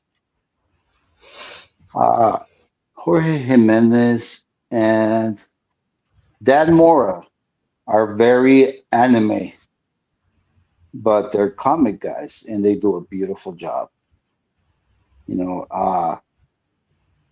What about that panel when you had, obviously, you couldn't get the rights to draw Goku and Vegeta, but why the fuck was Bruce and Damien watching, Dragon Ball Z, bro? Bro, hey, he's a good grandpa. That's why. That's right. bro, This is what you wanted, Rude. Last week, this is what you wanted, and they gave That's it what to you you. wanted. Yeah, you got what okay, you so wanted. why? Like, Because it's beautiful, brother. That's what. When you saw Alfred in that last panel last week, what were the thoughts going through your head? You wanted to see Um, a Bruce that got to enjoy life. You Yeah. know, he never got to be a carefree child. Remember that.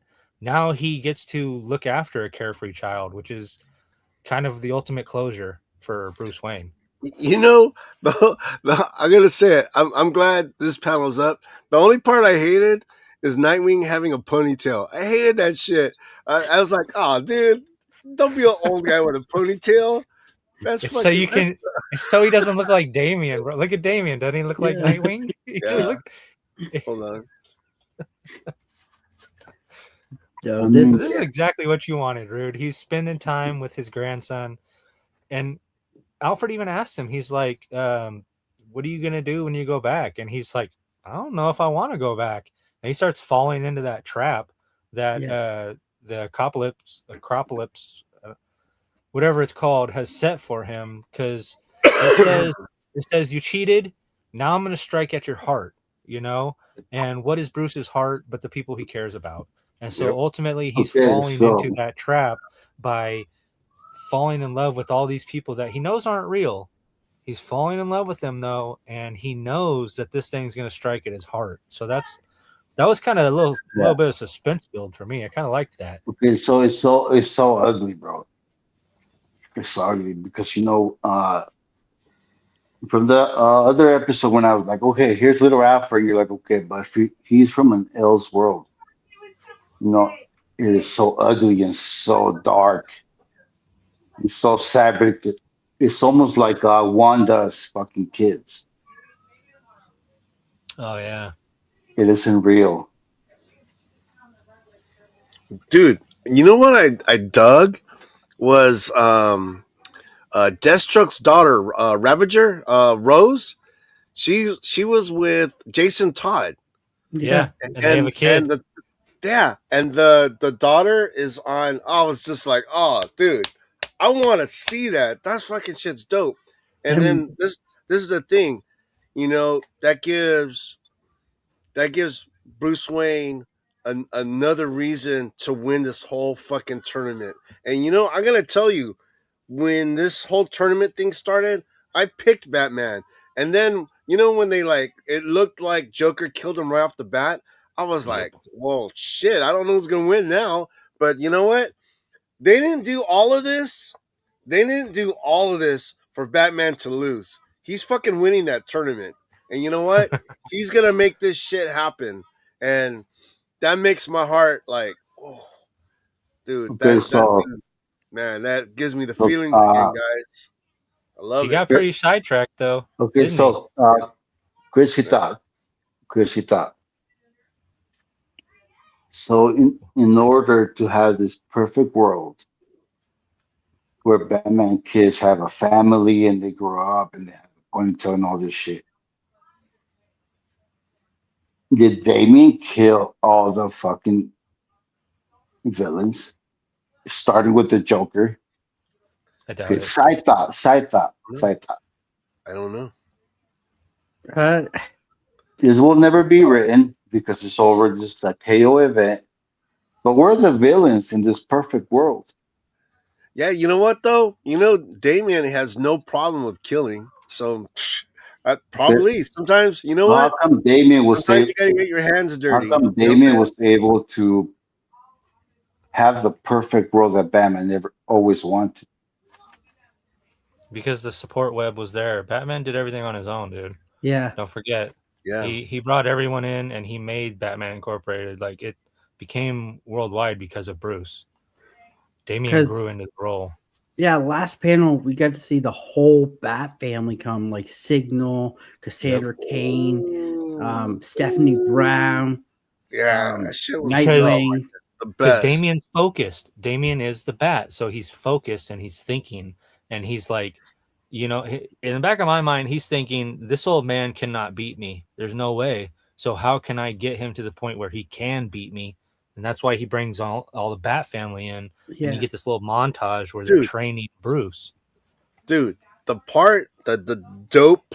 dopest part is that Damien and Bruce Wayne fighting on the roof, and they have the whole Bat family, and everyone's in their costume. No, you know what I mean? it would have been like if everyone was like, in their regular street clothes, that wouldn't have the impact.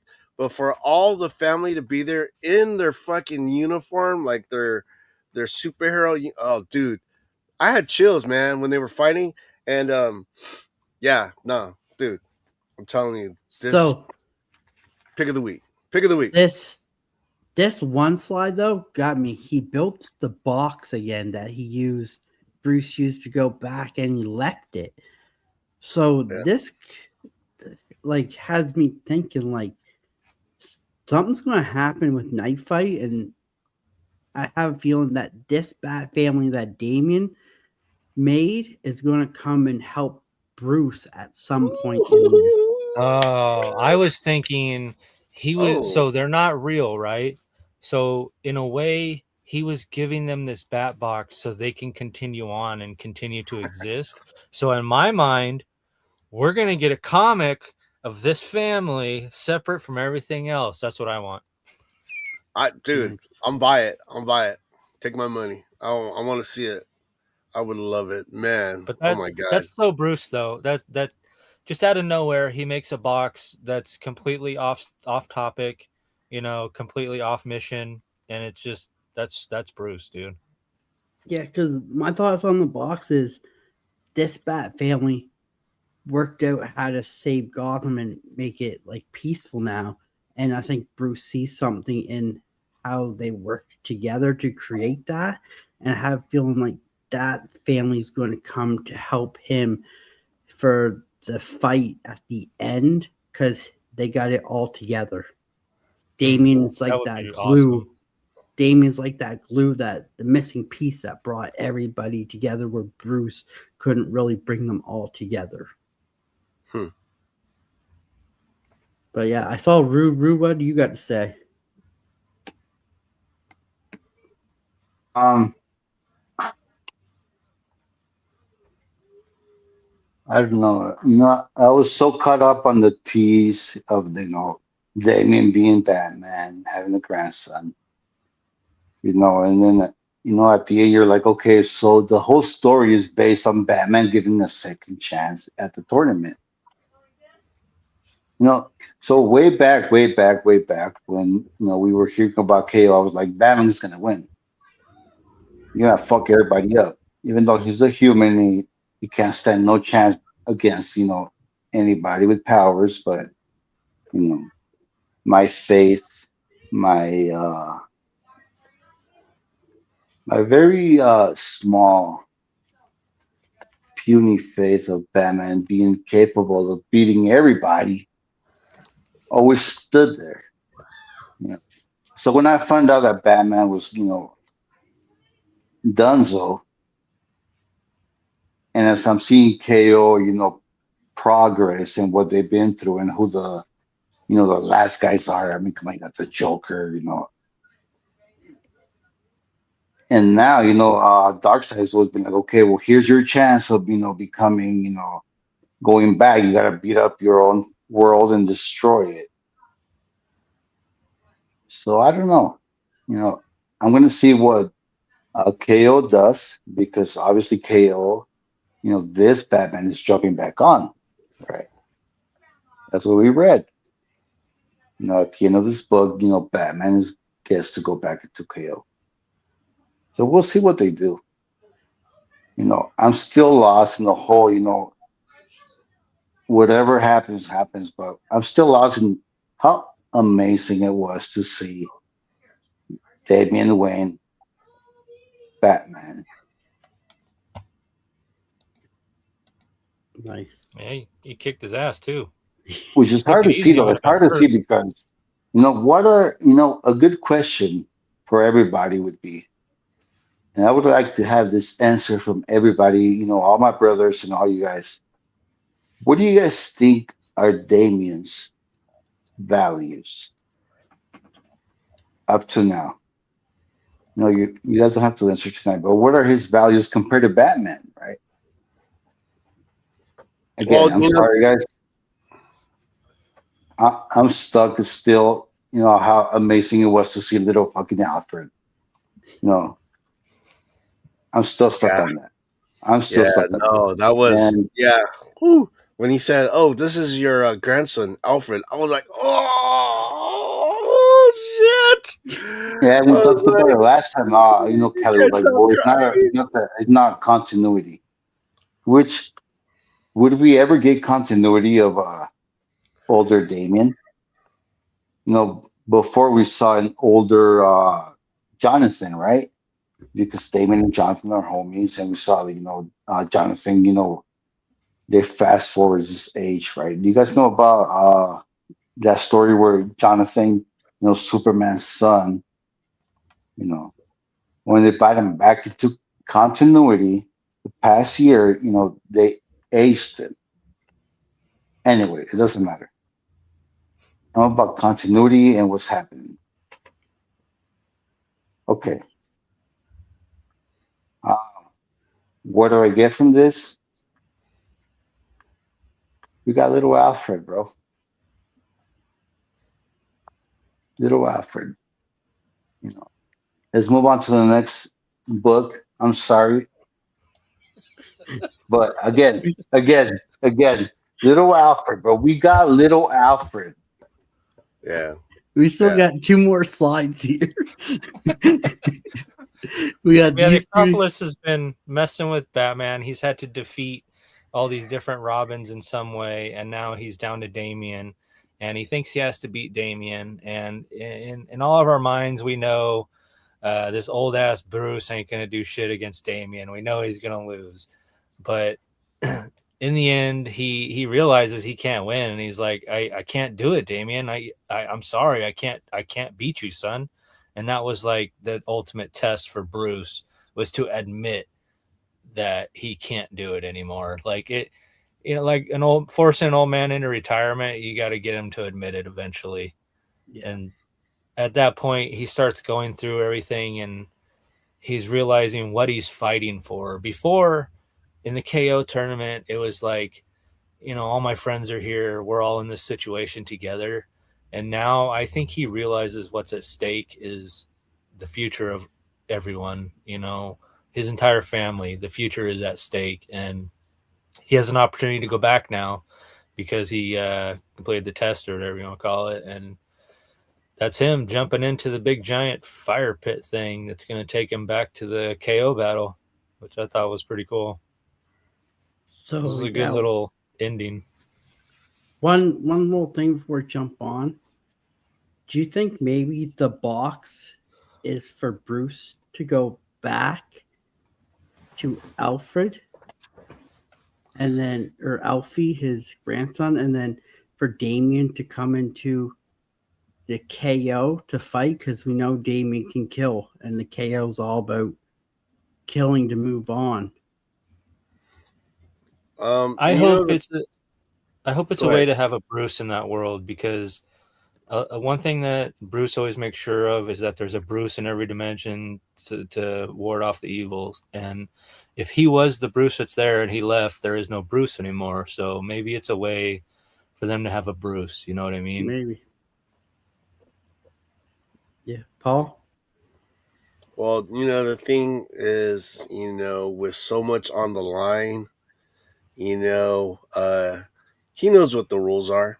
But I think, now that he has that, now that he's seen that other world that's like beautiful, and that he's happy, that, he's happy to be in that. Even if he never goes back to that, he knows it's there. He's going to do whatever it takes. You know what I mean? And the way the tournament is, it's not like if you kill somebody, they stay dead. You just have to win the tournament. Yeah. You know what I mean? This is Because proof. once you win the tournament, you're godlike. So whoever's like gets killed, you could just reincarnate them or whatever. You know what I mean? So I figured Darkseid was just going to be like, you won. High five. So, so probably unanimous besides me, because I thought Batgirl was good, but this one was right up there. So pick of the week, Yeah. everyone. I do. This I series think was a surprise. This shocked me. I was not ready for this series, and I Mm-hmm. love it. It was great. Yeah. Yeah, it was shocking. It was shocking how good it was. Right? Yeah, 100%. Rude, is this your pick of the week? I don't think he's gone. Find out. He said Uh, yes. Yeah. I think it was because of little Alfred and the whole story between Bruce and Damien. Yeah, But I do gotta say it's like the Matrix. It's Yeah. like it's like Dark Side offer Batman. Be- because whoever wins gets to change the world that they once believed in. But no, Batman's not going to choose his selfish way of what the world could end like, Mm. which is All sad, right. But Bruce is not going to pick Damien and his grandson. He's going to pick, take it back to normal. All And that's right. all I got to say about that. All right. Let's move on to our last one here. We have Batman number 6. After he survives the date night from hell, the long night isn't over for Bruce Wayne. While he juggles multiple needs as Bruce, Hugo Strange monster men attack a petrochemical facility and force Batman into action. Gotham City becomes a powder keg as superstars Matt Fraction and George Menace continue their acclaimed run on the Cape Crusader. And we'll start out with the first panel here. I just thought this was hilarious because they went through hell. Like, it was the craziest night ever. She's rolling around with billionaire Bruce Wayne, getting into car crashes, getting kidnapped, and then they get saved by Damien, and Damien blurts out, "Oh, sorry, Dad," and she's yeah, like, "Oh yeah. crap, you're his dad." And the only thing that she takes away is that he's his dad. She doesn't put two and two together that he's the Bat. See right Batman, here, she got her fingers up like this yeah, because she's like, I'm assuming Damien's gonna tell you know who. And Bruce yeah. is like, what the fuck? He's just like, all right, see you later. And he just takes off, dude. Yeah, I think so. He Takes just off. ditches her. He Yeah. did. He ditched her. He's That like, was well, I messed gotta up, dude. leave, and then just goes. I Yeah. laughed so hard at this panel. He Did like he seem a ghosted her. little overbearing on Damien? I know he messed up. He messed up pretty big, but I feel like Bruce messed up worse. You Why know, didn't he you didn't get the bottom. You didn't get the bottom of that page, huh? Do you No. notice he left that box there? I was wondering what that was on Yeah. the. It's what she It's just like- wanted. Yes. What? That's just out of panel though. It's like Yeah. It's the- end scene. Yeah. Yeah. Did he have the box on him? Because I. Yeah. He had the box on him, but he left it. It's tiny. Okay, it's tiny. Yeah. It's right there behind. When he leaves, Yeah. it's right there behind him. But then it shows it big. Okay, so that's what she was after, was that stuff. Yeah. For her experiment. Yeah. Yeah, dude, Bruce is kind of a dick, huh? I laughed so hard at this panel. I did. I Yeah, me died too. laughing because he just like, yeah, well, I gotta go, and just leaves. Like no goodbye or nothing, just leaves. He's That like, was- yeah, that was okay, definitely well, it's Bruce. great night. See ya. Yeah. Not even like I'll call you. Nothing. Just gone. All right, I'm out of here. You don't know I'm Batman, so I'm good. Next up, we got this panel here. Oh yeah. This is for It's- Rude. Remember last Yeah. week we were talking about how he killed the penguin. That This is big-ass like penguin? right after the party. Yeah, the Minotaur. Yeah, he just killed everybody's like main person. The penguin's so mad. He's like, my bird, my beautiful bird. Yeah. I He's don't know pissed. why I thought that was so funny, dude. It's a penguin, bro.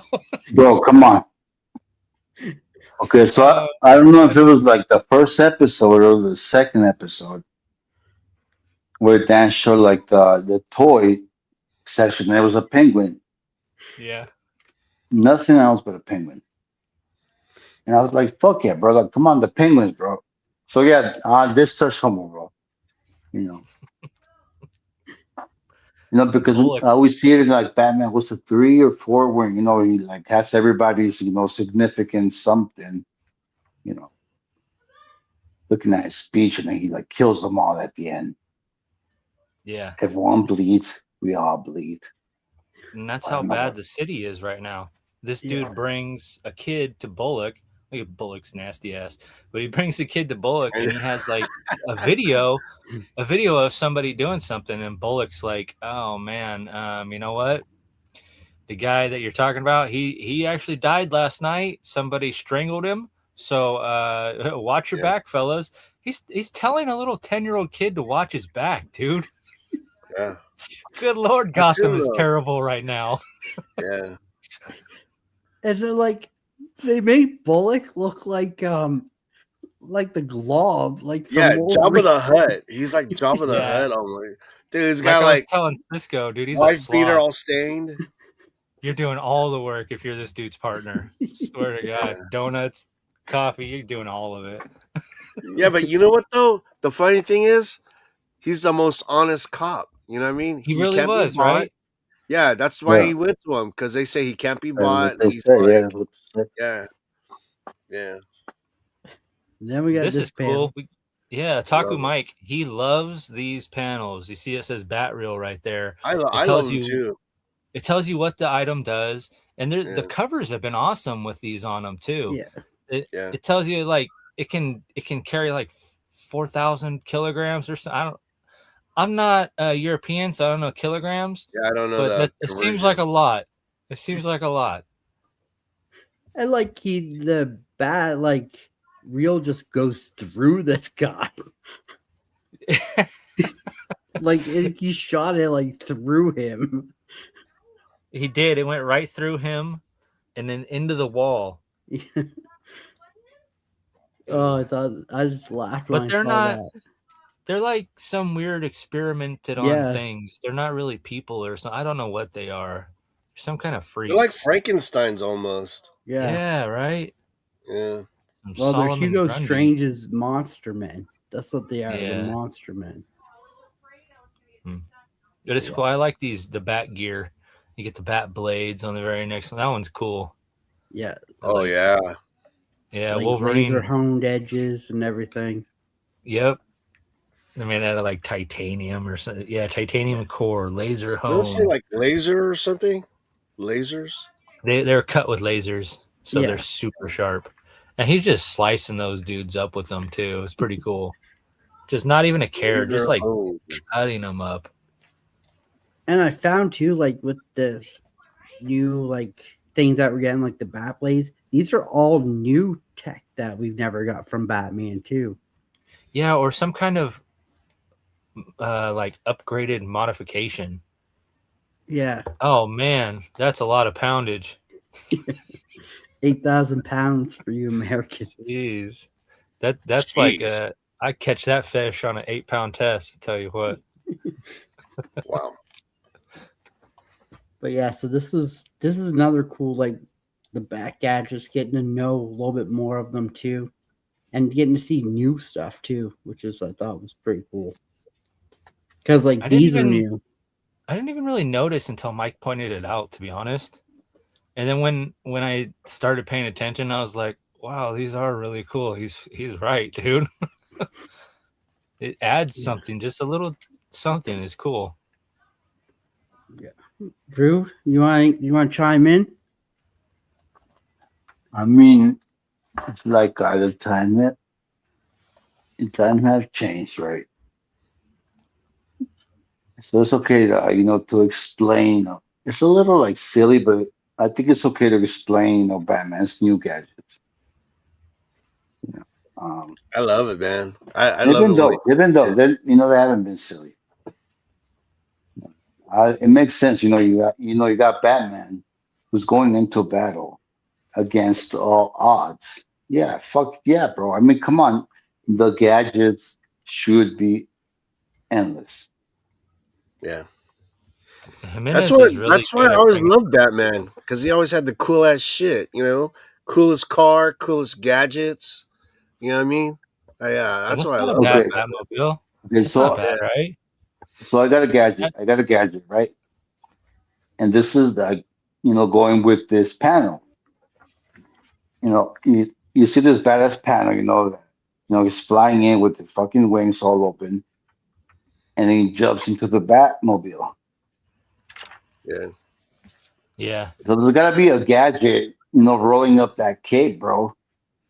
Because he jumped in with the cape into the Batmobile, right after this panel right here. Yeah, glide Go right more in. up. Yeah.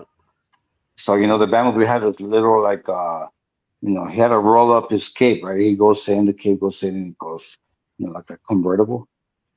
No, Yeah. that was a joke.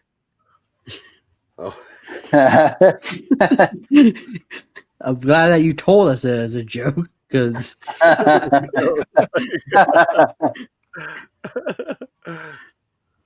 Yeah. And then Tim Drake, he wants to quit. Because he's in love. Because he's in love. No, he thinks he can find that kind. He thinks he might have that kind of love with Bernard. He wants to find out if he does.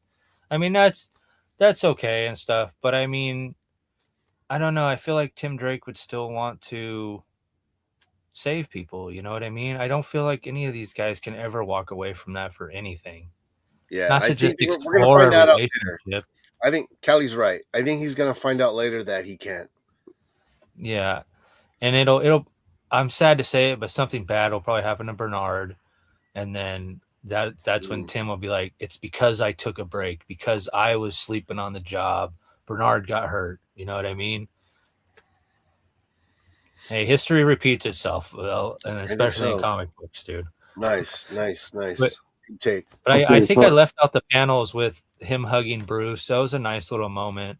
yeah. But holy cow, dude! I know Damien's angry, but he's a little shithead to Tim. He's like a fucking dick. He has. Okay. He has been through this whole series. Before you But jump he into got the it next in the panel, beginning of the comic. Bruce before gave it to you him. jump into the next panel, hold on.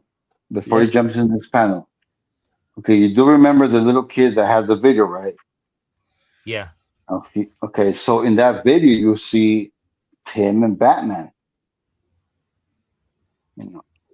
What could be committing a crime. Yeah, you're talking about number 2? Number 1 or 2, yeah. Yeah. So you're saying, it might come back to him, right? Oh, that video? Yeah, because that's what he went to go show, and Tim is in that video. Okay, so as he wants to be, become, he wants to have a real regular life, right? Yeah. Yeah. He is a savage. And I'm gonna throw this question out there for, and it's probably nothing. It's probably just, a writer having fun. But, I'm going to stand out this question to all the Team Drake. I'm sorry for asking team. For all the Tim Drake fans, is it like him to quit like that?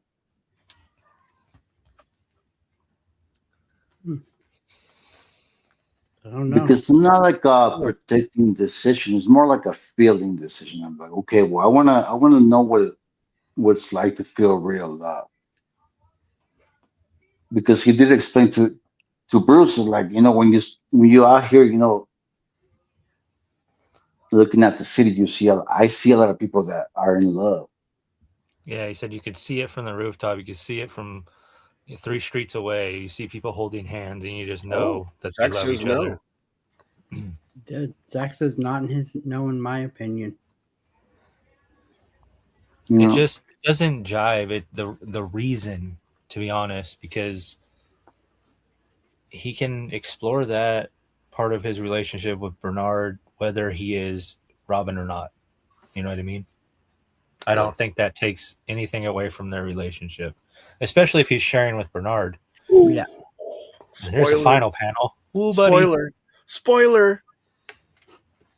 Yeah, we find out that chick, she needs whatever she needs because she's working on the Joker. So Bruce is He's giving her the keys to his own demise here. Yeah. Well, it was cool because you hear like before this, you see her talking, but you don't know who she's talking to, right? Yeah. Yeah, it just looks like And a computer because it's like just green words Yeah. all the time. yeah, but you kind of get a hint who it is because of the way the conversation's going and what the whoever you're looking at is who they're talking. And then when you see this page, you're like, oh shit. I just I didn't have know to who it chime was in at on first. one thing. One thing. God, the Joker is fat in this. Well, Bro. Like, is it holy. because you know how when you're in a water tank, you know how it makes you looks Yeah. obscure? Is it because of that? I don't know, Yeah, but just he Or is is he dirty really tacos. fat. because his head looks big too? It doesn't look like him. Well, what's he doing in here? Why is he in this Weapon X treatment stuff? What's going on? I don't know. See, that's what I gotta read. Is that the Let me see. chemical? Did he fall in the chemical and Tim they're is trying as close to to keep him Bruce as alive? any You of know the what I mean? Robins. Yeah, I don't He's know. easily the smartest. I think it's normal for anyone to look for normalcy, but at the end of the day, he knows what he's got to do. Yeah, Yeah, you see? got a job. You don't quit your job, right? Yeah, especially Yeah. when you're dedicated like that. It just I mean, it's But I okay don't for the think story, I guess, because we have a Damien. We I don't don't think need that's two Matt dummies. Fraction's fault though. I think it was already built in that it's this is what's gonna happen. You know what I mean? I think Matt Fraction is just exploring it. So you're Um, saying he's using that as a MacGuffin? yeah. Are we going to get another Tom King what Oh, if moment here? oh man. Maybe, maybe. Matt Fraction. What if I had not let Robin quit? Um, I know we're gonna read that 5 years from now. so I'm excited for this Joker though. any final Yeah. thoughts on this book? We'll go down the line. We'll go, Rude, what are your final thoughts on Batman #6? Okay, so I was caught up on the fucking, the whole fucking Tim Drake shit. Uh, Bruce was mad at Damien. He like literally broke his punching bag because like, what the fuck, bro? You literally risked somebody. You risk somebody's life. And then I don't know what the fuck I was reading or what the fuck I missed. And sorry for my. So you're telling me this chick that Bruce went on a date with is breeding a Joker? What the hell did I miss, this, bro? Oh, right. Is she Harley Quinn? No, she's not Harley Quinn. No. Well, we got a fat Joker, so anything's possible.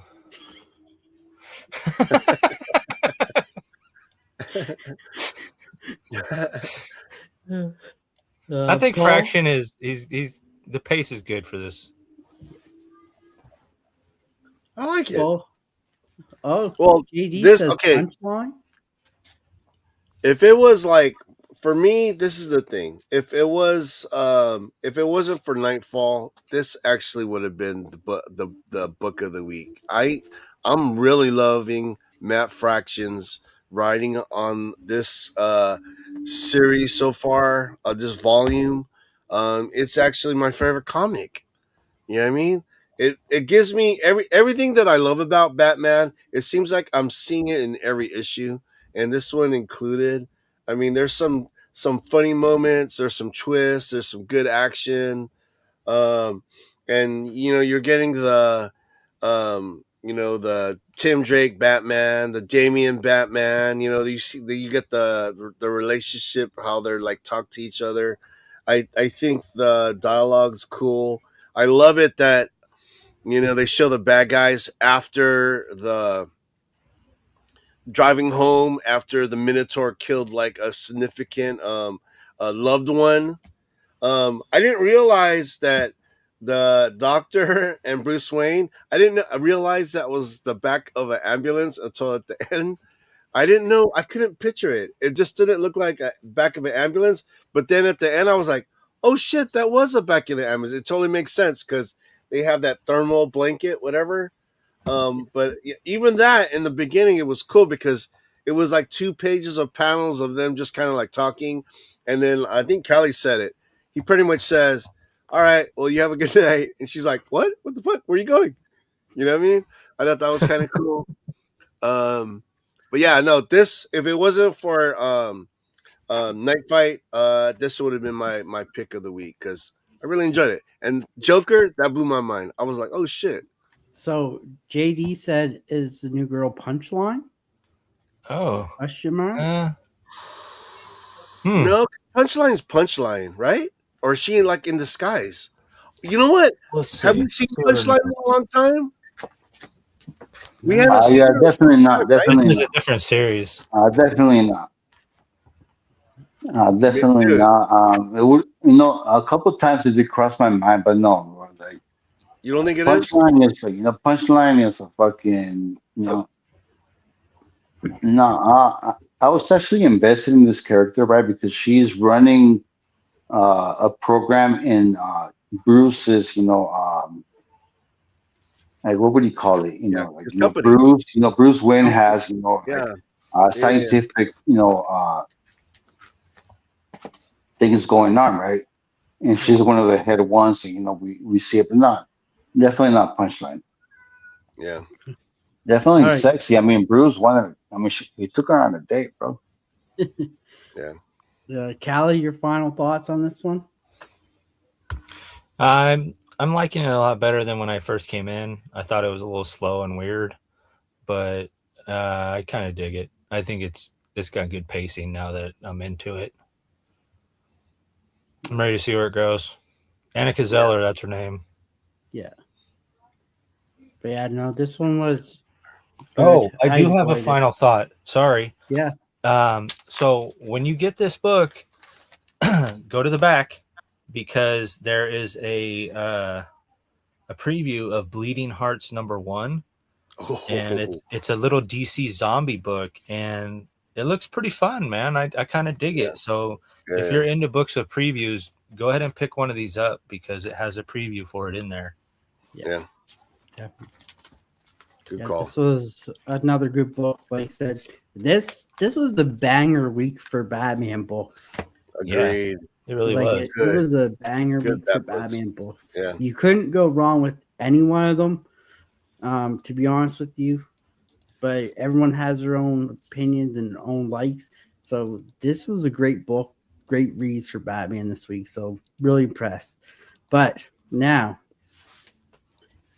we gotta let you know about the little hashtag we got going on Fridays, where if you send us your Batman cover or your favorite cover with Batman in it, just use the hashtag Gotham City Lights Podcast, tag me or tag Callie or Paul or Rude, any one of us, so it gets to our DMs.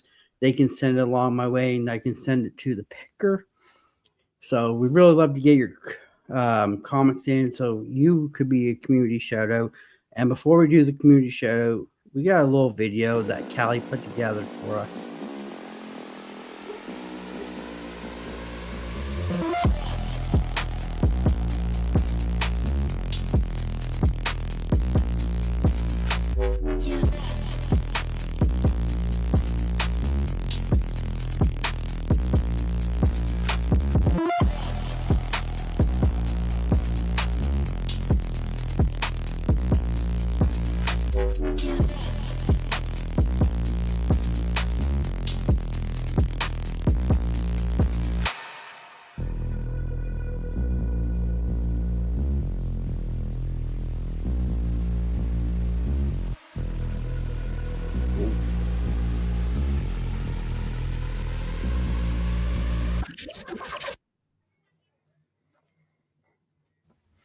Thank you, everybody, for sending in your covers. We appreciate it, man. Keep them coming. Dope video. So before you go on to who the winner was, just so everyone knows, out of the 14 or 15 books we had this week, the guest picker said this was the hardest out of all the weeks to pick. He's like, any one of these, any other week would be winner. And you guys sent in some real bangers, and it was a hard choice for him to decide what won. But this is our winner for this week, and it goes to Will Voggs for the community shout out with Oh, Batman Dark Knight Dark City issue number 454. So All right. congratulations to Will. You finally made it. Congrats, buddy. You are the community shout out this week. And like Callie said, thank you everyone. Even when you post, you're still going to get that lovely video tribute Callie does every week for us. So you'll always be on there as well. So make sure you get those covers in. We'd love to see it. So Yeah, sorry and if we missed you. The algorithm buried us this week. It was really tough to find. yeah, that's why it's a lot easier if you can tag one of us on it so it can go to our DM so that way we can find it. But yeah, so that's that. And so for our quote of the night, we all wear masks. Bruce Wayne, Batman Forever. Thought that was a pretty good quote of the night for tonight. So true. Well-rounded show. But as we do now, it is what did you guys pick up? Let's show what we got. So who wants to go first? I'll go first. All right, let me just get this screen up here. Paul. You know, so Oh. so the thing is, I don't have a lot to show, but the stuff that I'm going to show, I'm really happy to have. This came in the mail today. This was sent from my homie Danny. So Danny, thank you so much. The thing is, I looked all in San Diego for the blank, and I couldn't find this blank. He had it at his LCS, so I got this via Canada mail. So that's awesome. Damn. Yeah, he said, dude, he only sent like 3 comics. You know what I mean? He spent all that money to send me this, and you know what? It means a lot to me. So Danny, thank you so much. No problem. So, Sakisha Ray, she's been on my Tuesday night Amazing Friends show. She's an amazing artist, and on top of that, she is an amazing person, very talented. I met her. I've met her a couple of times, but the last time I saw her was at San Diego Comic Con. I met her. I saw her again, and then I met her mom. Her mom was a sweetheart, but I just love her work, and she did this one. She did Bug Wars, a Spider Witch special. I don't know if anyone is reading Jason Aaron's run. This is a bug. It's about bugs, but it's not a kid's book. It's just like orgies and nudity and extreme violence. It's a dope book. So if you guys haven't been reading Bug Wars, you should check it out. Jason Aaron finished the first volume. The second volume is going to be coming out soon, but this is like the in between. It's kind of a thicker read. There's like 3 stories in here. It's really good. So yeah, but Sakisha Ray did this cover. Nice. So I had to pick that up. Batman title. The only Batman title I picked up this week was, of course, Matt Fraction's Jorge Jimenez Batman issue number 6. My favorite comic right now.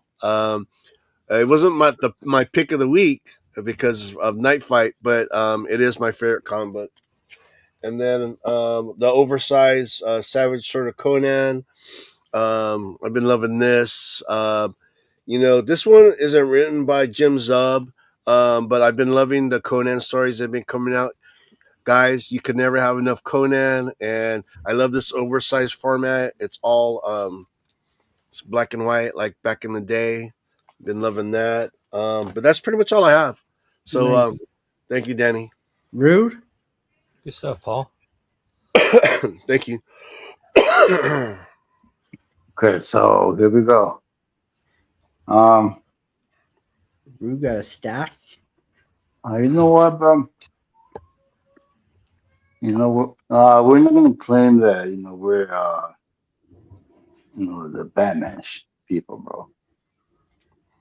For any of the watchers, know that this is like our journey to Batman. Okay. Okay, so here we go. You guys ready? Ready. We'll go somewhere else. Okay, so here we go. Yeah. I haven't got my books for a long time, so I went and got me 2 of these. Let's go. Nice. For my boy little Alfred. First cover appearance. Yep. That we got, the Homelander Superman. Nice. Huh. Where's Glenn at? If you know, if you read it, you read it. Huh. I didn't know they did that. I didn't know Homelander fought Superman. Oh, damn.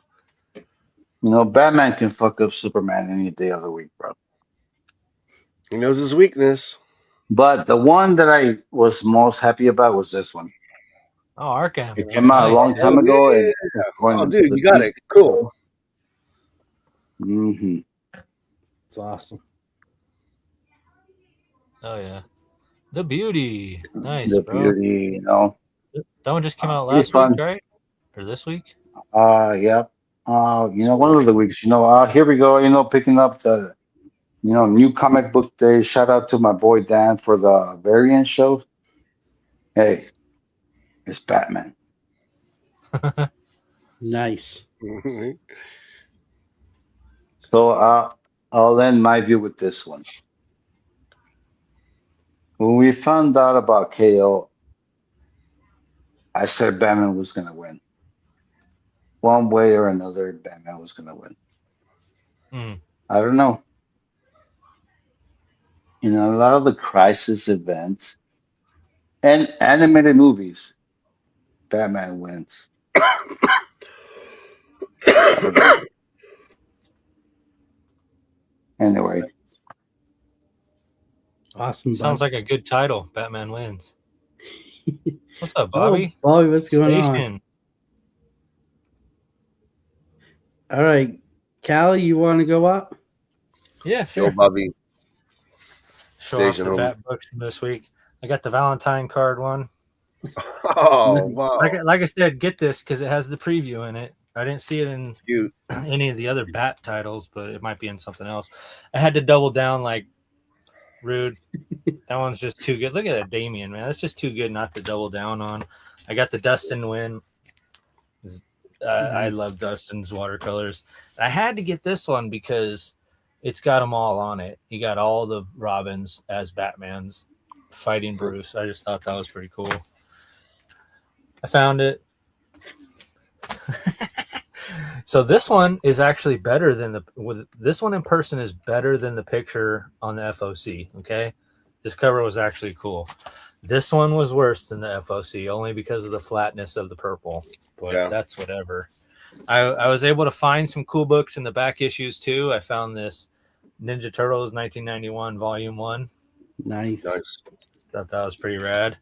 And this was a freaking steal. I found the second print of Hit Monkey 1, and it came in a bundle for $9. And if you know, you know. That's a score. Yeah, that's a score.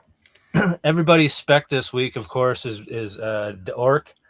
And we've been talking about this since Dan's show. So this has been a pretty fun book. It's not, I'm not going to say it's a money spec. I'm going to say it's a fun story spec. Okay. I like it. If you like fun stories, then that's what you got to get. Yeah. Tomorrow, Dan and I are going to do a quick live show and give away some books. This one will be one of them. The 3.00 for Dan's 300 giveaway. 300. Yeah. Dan got to 300 subscribers, which is awesome. Yeah. And we are a part of the Black Order, right? The Black Order Comic Club. It's a gentleman's club. There is another Black Order club out there, and it is the followers of CMS Vet. He has a YouTube channel. He does some really awesome hauls. He might even be one of the best haul videos out there, to be honest with you. The way he does his haul videos are pretty excellent. And I've been commenting on some of his stuff, and I ended up winning. I don't know how, but I did. And he sent me me the Frizen and the Flaviano Grim ones. Like, yeah, there's a lot of spec on these books right now too. I thought that was pretty rad. Wanted to shout him out. Thanks a lot for that, CMS. That's pretty tight, dude. Appreciate that. And from one Black Order club to another, kick ass, man. Let's go. Keep doing your thing. That's all I got this week. What about you, All right. Dan? What'd you get? Well, I have a fat stack because I had books that came in that I ordered from 2 weeks ago. So, And your name's not even Rob. so I got the Batgirl cover that Callie showed. It doesn't do it justice like it showed, but it's still nice. It's still a nice variant cover, so I'm super happy with it. I also got the same Static and Batman Beyond cover you got there. I thought this was the best one out of all of them. Yeah, So, by got far. that one. I got the foil for number 6. Ooh. So The this was colors really on that good. are just so good, man. Yeah, all that palette works so well. yeah, it looks really cool in person with the foil. It's hard to see with it like here, but Get him, Bobby. I bought the facsimile of Batman: The Killing Joke Nice. Heck yeah. because I'd never read the story, so I thought this would be good. I'm going to yeah. show this while Glenn's not here. But I got the Justice League Red, the Stephanie Hahn variant Oh, of Power Girl. Yes. This has been a good read. I got the Melevant, the variant cover. That was a good story. Good Mhm. story. So looking forward to reading that. I got Casey Jones number 4. If you haven't been reading this, you gotta check it out. It's super good. Love this cover. Turtle butt. Cool. Cool. We got Spirit of the Shadows number 1. I love this book, dude. This was great.